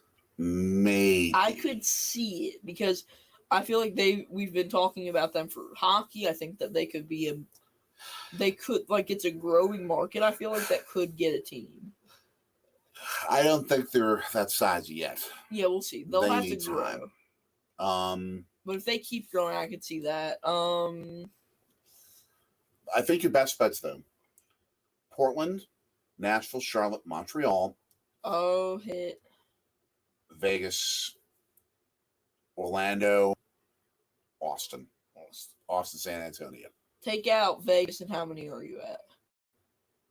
That would be 36. Okay. And what they need to do is get 36 teams so that we don't have this bidding war. I'm sick of it.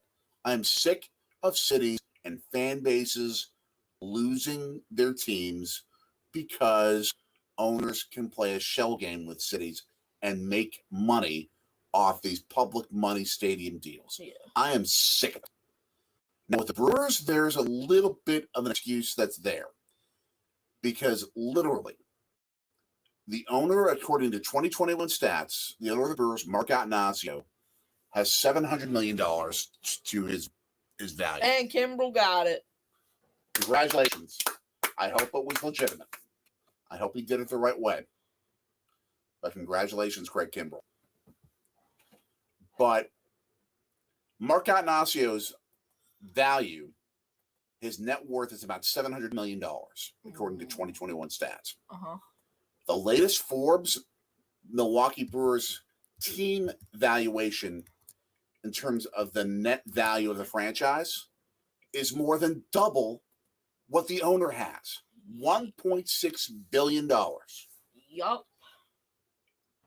To tell an owner who has $700 million to his name that he has to part with $450 million of it in order to renovate a stadium for his baseball team, that's a problem.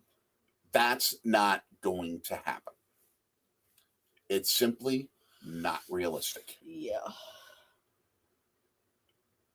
That's where you then have to come up with, for the Brewers, a very creative financing package. Mm-hmm. Now, the thing is that $448 million, only $290 million of it, now I shouldn't say only because that's a lot of money, but $290 million in additional funds is what's needed to pull this off. Yeah. Because they already have some earmarked from previous state funds. Yeah. You can take $95 million off that by putting in a $2 per ticket user fee based on anticipated attendance figures, which are pretty realistic based on what you'd get with the Brewers in the regular season. You can raise $95 million that way. The other $195 million, the argument is, well, that money should be going to schools. That money should be going to other state needs.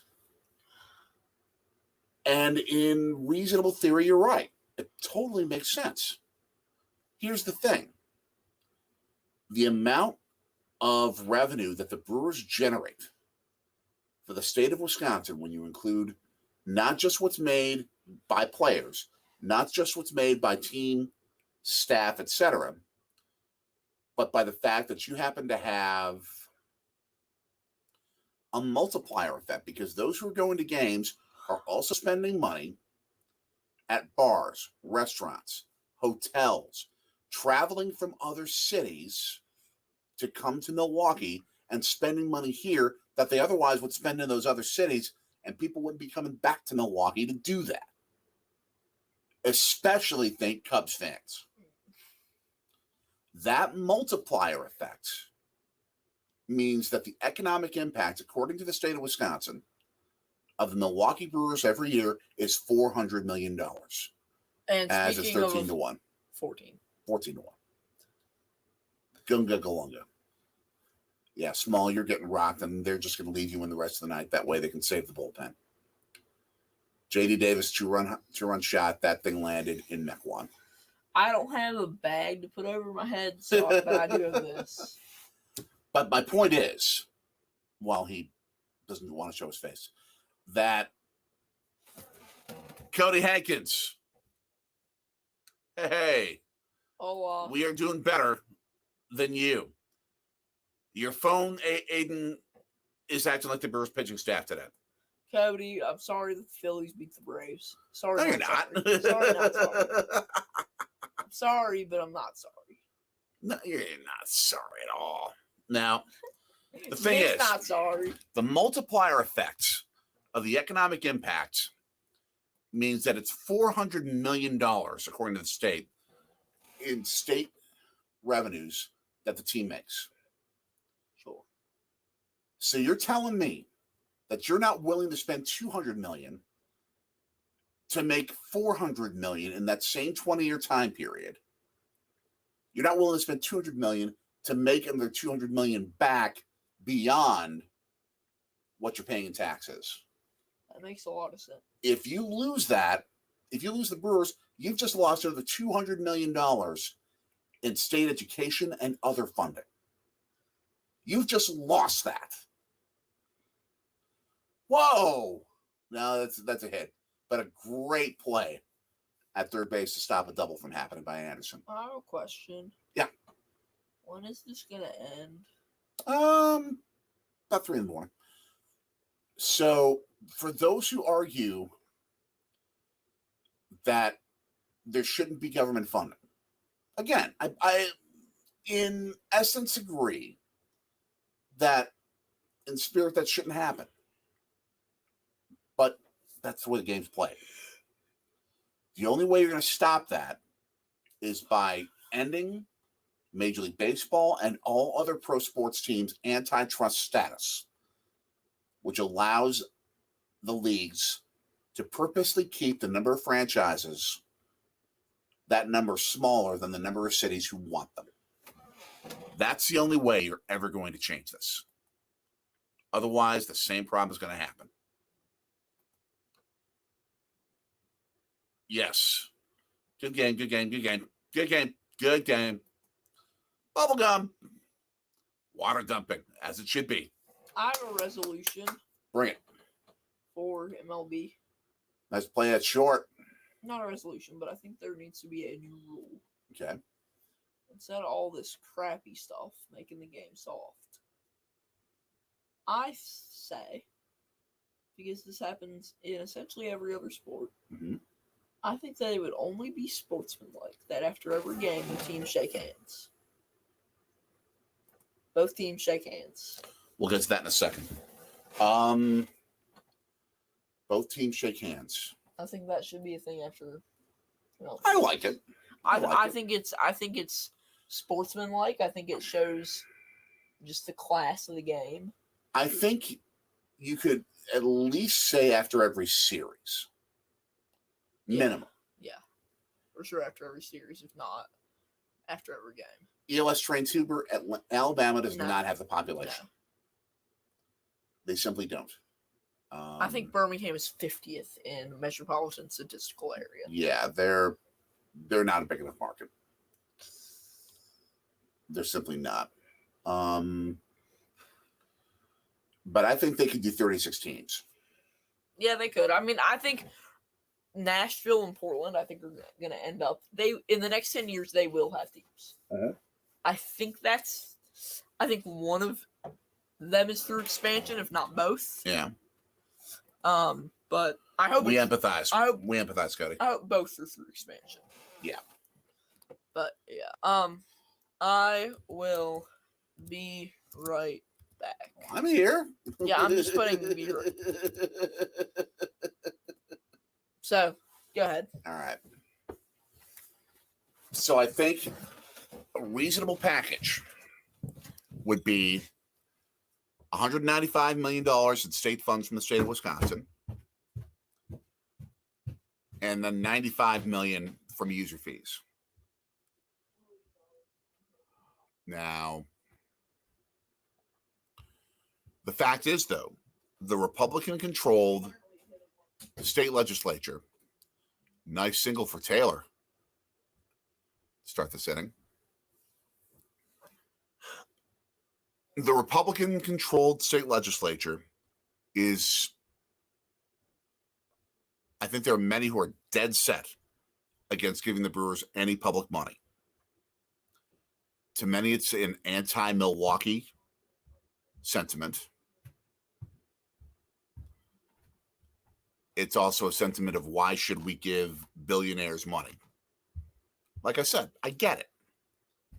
But they do it when billionaires set up shop and hire thousands of people for new factories. They can do it for them. They can do it for the Brewers. And they're not asking to build a new stadium. A new stadium for Major League Baseball today is going to cost you at least $1.5 billion. Kansas City's talking about $2 billion for their new downtown stadium complex. If you're going to stick the Brewers in a new stadium, say in the 3rd Ward District near downtown, or even a new stadium near where the current one is, Miller Park. If you do that, you're paying upwards of $2 billion. That ain't going to happen. Long fly ball there. Get the first out of the inning.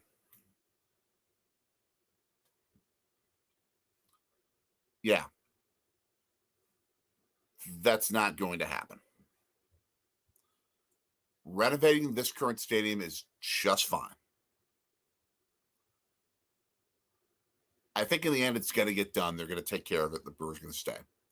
Not over worried about that. I was when I first saw it. But, yeah. I think the Brewers are emotionally rattled more than they're sleeping ELS. I mean, what happened with Adames has affected them, and we're seeing it tonight. Question from Aiden. How is Oakland going to afford this new move to Vegas, especially with how it's been over there? With the public money that's coming into Oakland's hands for this, they're going to be raking it in. They also have had their relocation fee waived by Rob Manfred, so they don't have to pay $500 million. They're going to draw another $20,000 per game or so more than what they're making now in Oakland. And they're going to be able to charge more per ticket in Vegas than they will in Oakland. I mean, if you look at that, you do the math, even if it's $15,000 more per game, and in Vegas, they can charge a boatload of cash. $15,000 per game times average ticket of $50.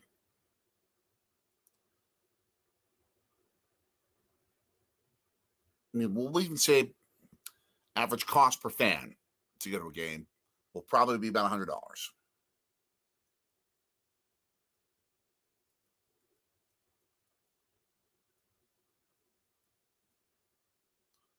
Times 81 games.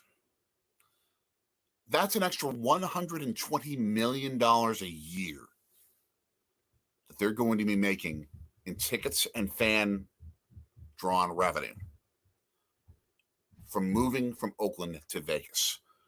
That is more than double their payroll right now.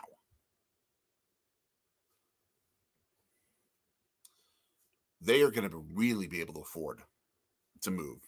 That's why they want to move. As we go to the 8th inning.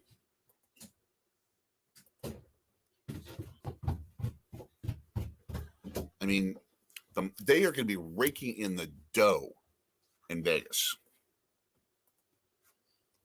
Which is why I would be Jersey. They're going there. I would be Jersey myself. Aha. So I can just go right to bed. Nice. Nice move with the West Virginia shirt. ELS Train Tuber, not a fan of Bally Sports. Well, it's going to be gone. Yes. And they filed for bankruptcy, so at the end of the year, I expect Brewers games to be exclusively, at least most Brewers games, exclusively on MLB TV with some on local TV. Yeah. Although I could see Scripps Sports coming in, the new venture of the EW Scripps Company. Do you think they're going to... And they have a presence in Milwaukee. I used to work for EW Scripps Company. They owned TMJ Radio at the time. They owned TMJ4 and still do. I'm just thinking about this. Like, so would they have enough money for a full network and all that? Like, would they do that? Yes. They've already done it with the Las Vegas Knights. Oh, I did not know that. Okay. Exactly. And the A's are going to get loaded in cash. $120 million more a year in game-centered revenue, I'm estimating, than what they're making in Oakland right now. They are going to roll in the money. I need to flip the channel from Dateline. I don't want to watch murder mysteries. 60 Minutes, brought to you by Murder. Hey, I like 60 Minutes. She wrote. I'm just quoting Pat Summerall when he would do games with John Madden on CBS. Okay. I watch 60 Minutes sometimes. And you'd get Murder, She Wrote right after 60 Minutes. But he'd say, and it's followed by Murder. She wrote. Do not be surprised if something Turner related comes in. They won't be able to do it on a nationally owned network, but I'm sure Turner will play a part.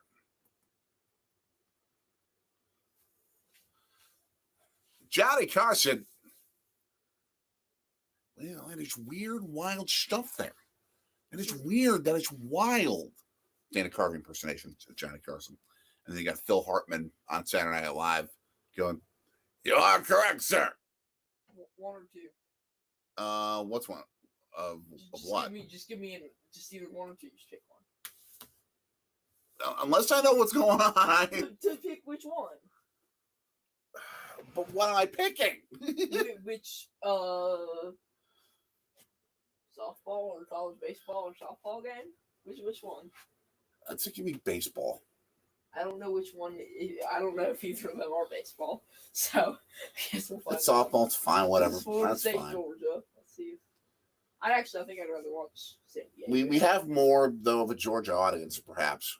Oh, this is Alabama. We have Alabama. We have an Alabama audience. Alabama softball is losing to Northwestern 3-1. We have multiple Bama people in here, so yes. What channel Braves will be on after this? Yeah. Braves. There'll be something Turner related, I bet. Yeah, I think all the Bally Sports things are just going to go to MLB TV. In Scranton, you're going to be getting that after the 10 o'clock news called Antenna TV. Interesting. I'd have to look that up and see how it performs. Schmidt in the game. He's been. Yeah. Small pitcher for the Crew. On 55 pitches, they're just going to let him pitch this thing out.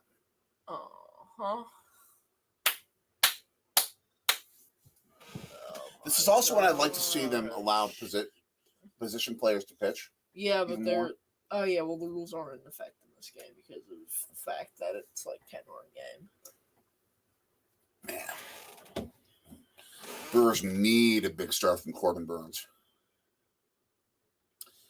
And he's had some struggles this year. He's had some great starts and some not so great starts. I don't have a Crimson Tide against the Northwestern Wildcats. Here in the softball super regional. Doing my Keith Jackson voice for those who don't know. That was a pass ball. I'm bored. That pitch just like almost hit the ceiling. Let's go to our 20,000th MLB score update. Play the theme. Play the theme. Play the music. At least something.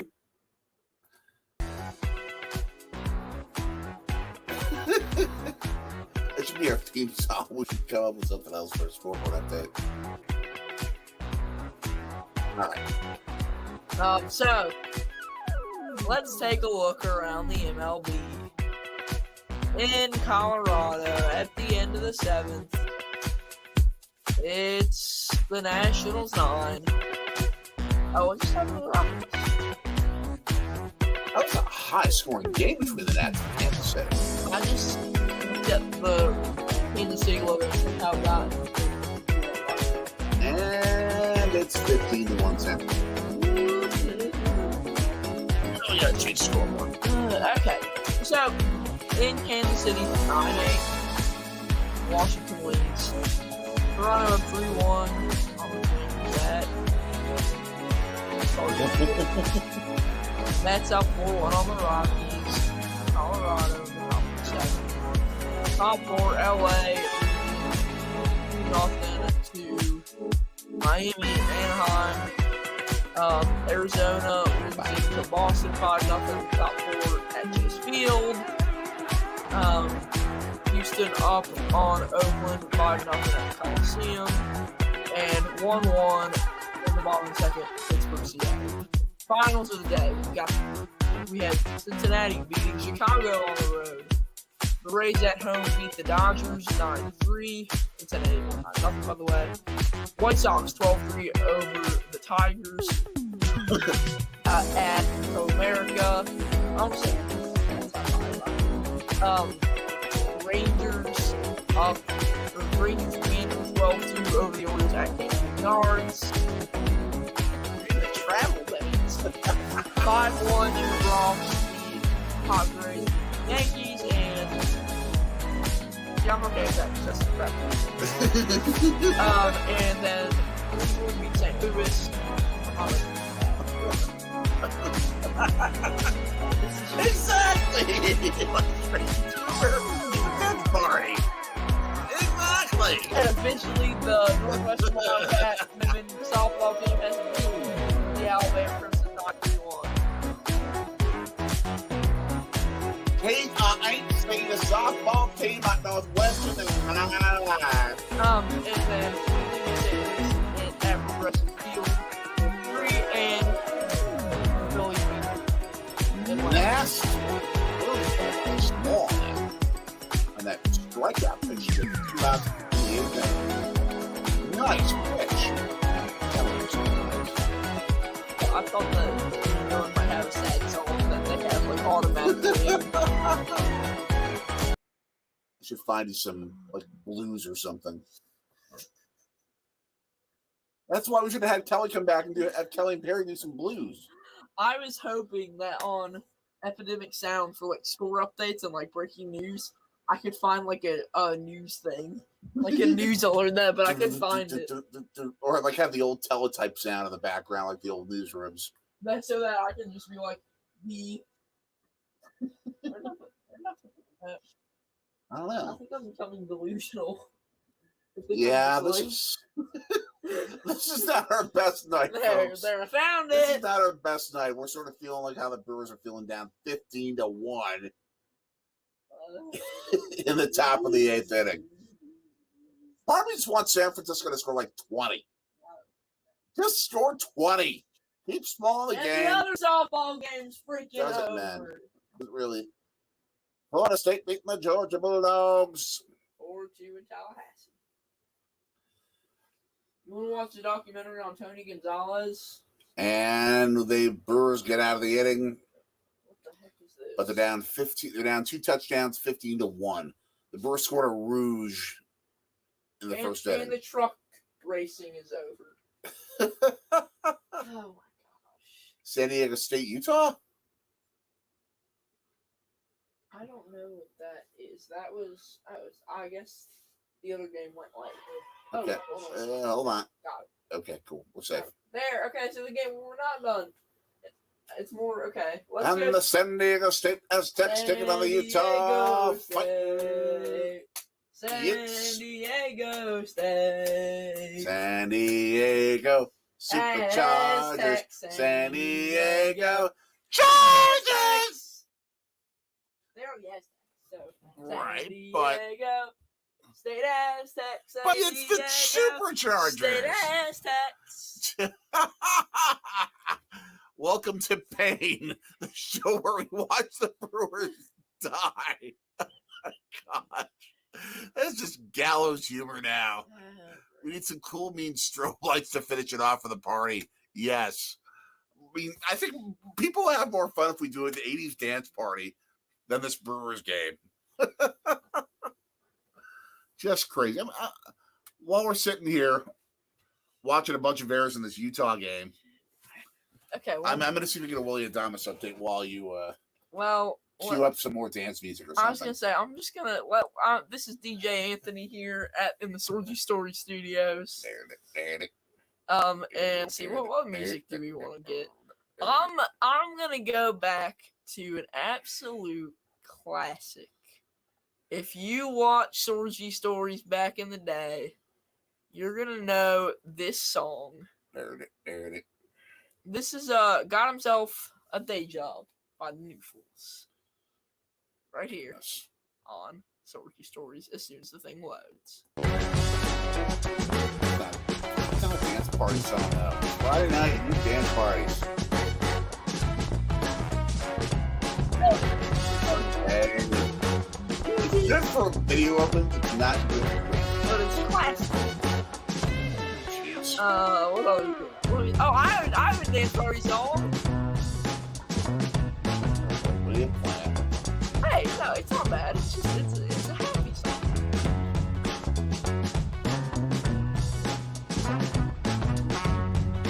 So Bryce Duran goes down on strikes. Oh, the Utah head coach is mad. Okay, so when I see someone outside the dugout, The Utah head softball coach is not exactly exhibiting the same behavior as like Earl Weaver and Tommy Lasorda or like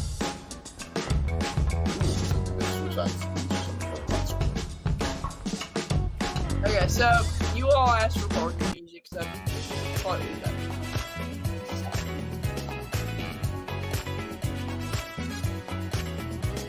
Not bad. This is as good as I can get with Epidemic sound, great usage, store blocks. You pay $15 a month for it. If you blog it, it's great music. No update yet. Yeah, we already knew about the balance. That it's just going to a hospital for tests.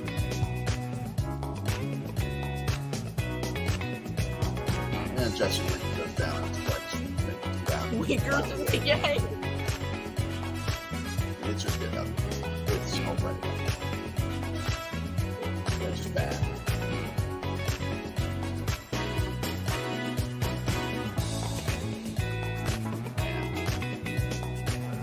I make anything better than this.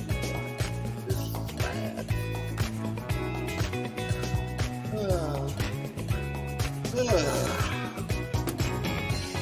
Look how empty the park is right now. Look how empty the talent is.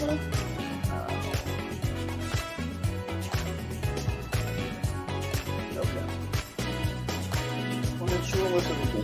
I see it.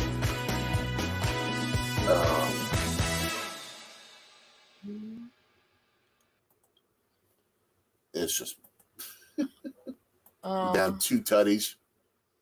Yeah. I just said tutties. Tutties. That's what I said. Tutties. You're repping off now. We're going to the 9th inning.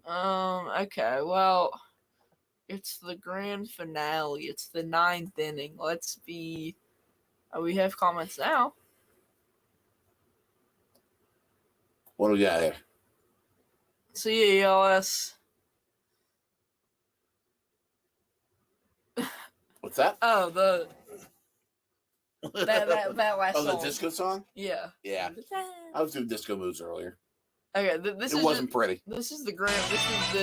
This is the song that led to the fourth quarter of the Super Bowl. Yeah, This was the daddy found a new job moving to Philadelphia. That is. From our vlog about us moving. It's not very party, but it sounds like a 70s, early 80s TV show theme. It does, yeah. That's what I was just It totally does.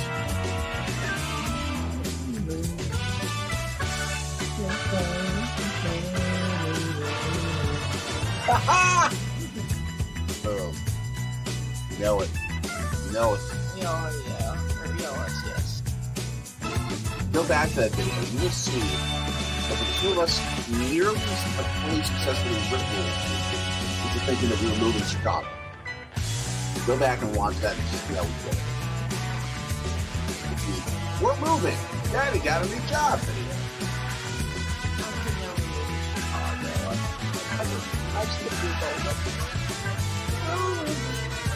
We're like some of the good neighborhoods in there's some decent neighborhoods in the Chicago South Side. Well, I was gonna say, the thing is, Red Sox have more fans in downtown. Oh, that's true. So I could live in downtown. I was just like the Southwest version of Chicago. Yeah. But yeah, you will deal with Cubs fans. But I still love Chicago. It's such a strange. I could make it so easy. I didn't even know that we got into this dramatic part, but I like it. We got now! Woo!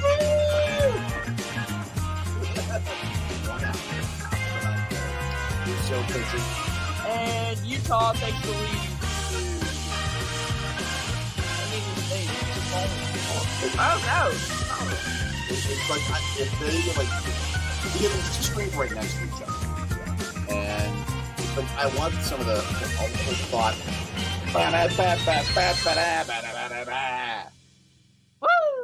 That's the end. It's like I could picture like the San Diego State players running out of the field at Miller Park and taking over for the Brewers in this game, and them doing better than they're doing right now. There's your problem. That's why they're losing. That's why they're getting their butts kicked. Those stinky Hawaiian shirts. San Diego State has more errors than the Brewers tonight. I just want to point that out. San Diego State has more errors than the Brewers tonight, and they're only 2 innings through. Is this just like a comedy of errors? Is that the whole point tonight? Yeah, I think so. All the ball and bat sports are like comedies of errors. Can we just get these outs, please? Thank you. Let's see. Confirmation practice for you. Nice. Followed by a 5 and 11 work shift at the bowling alley. As long as the bishop doesn't bless you by knocking you upside the head with a bowling pin, we're good. We're good. They used to, back in the day, no longer now, but there were stories of where the bishop, in terms of the official blessing of receive the Holy Spirit, will literally hit you in the head. Whoa. Yeah, that you don't do that now. They're much better about it. You're confirmed earlier this year. What was I going to say? I was thinking about confirmation earlier when you were talking about Joseph, because a couple of the girls in my confirmation class took the confirmation name as Josephine. Okay. And then I think we did have 1 or 2 boys with Joseph as their confirmation. 3 outs! Yay! They got 3 outs! Woo! This is a record for Bronx cheers on Swordy Stories tonight. Woo woo! Woo woo! Let's see. Aiden's saying that your bishop isn't doing it. Only your 2 priests. Interesting. It's very interesting. Oh, San Diego State has the same amount of errors as the Brewers, but I think that they have more that should have been called errors. This is just terrible. Okay, what conference should San Diego State be in? The conference they're in now. Okay. Why should they be somewhere else? Do you think they should be in the Pac-12, 14, 30, whatever? Heck no. Pac-10 next year. True. Pac-10 as of next year, it will be the Pac-10. Man. So now you can start calling it the Pac-10. Even if it's not Pac-10. Go back to our Brewers Oakland A's video. That'll be in the bloopers. Yeah, I think you can call. Once there were to 10 teams, I think you can call it the Pac-10. Well, everyone's sitting here as we wait for the bottom of the ninth to come and this bloodletting to finally end. Go check out our friends Kelly's Lot, who we visited back in 2019, and he joined our live chat. That was a blast to have Kelly come in on the live chat earlier in this live discussion. Go check out her band, Kelly's Lot. Great blues, rock, and acoustic music. Fantastic. Buy their stuff. Outstandingly good. While we're on break, I am going to And no, Kelly's Lot will not do the Macarena like Macarena. That's the one dance I did not do earlier tonight. Hey, Macarena. I think we have done a fantastic job of an almost shift. Oh. And there's some tomfoolery by the Giants. I was going to say, thank God they got an out, and then they don't get an out. Like, I just want this misery to end. Alright, well, so before this ends, I'm just going to make a quick trip upstairs to put all my stuff away. Oh, jeez. So I don't have to worry about getting everything. I'll have to carry this until we get to the end. No, I'm going to be back in like a minute. Okay. Taking my cord because it's fully charged. All right. And so I'll just secure. That gets to 26 pitches, and Brousseau comes into the game to hit after his time on the mound. Man. Is the mouse moving all over the screen? No. That's not. Nope. I'm doing this. Doesn't matter. You have to do it on the surface. Don't push down because otherwise you might end the broadcast. Yeah, I was pushing it down. I appreciate that. I'm touching him inside. You were seeing such insanity tonight on some of these stories. We're just having fun. 15-1 in the ninth inning, not even the eighth. They'll just take the batter down. Let's see. We're going to redo this.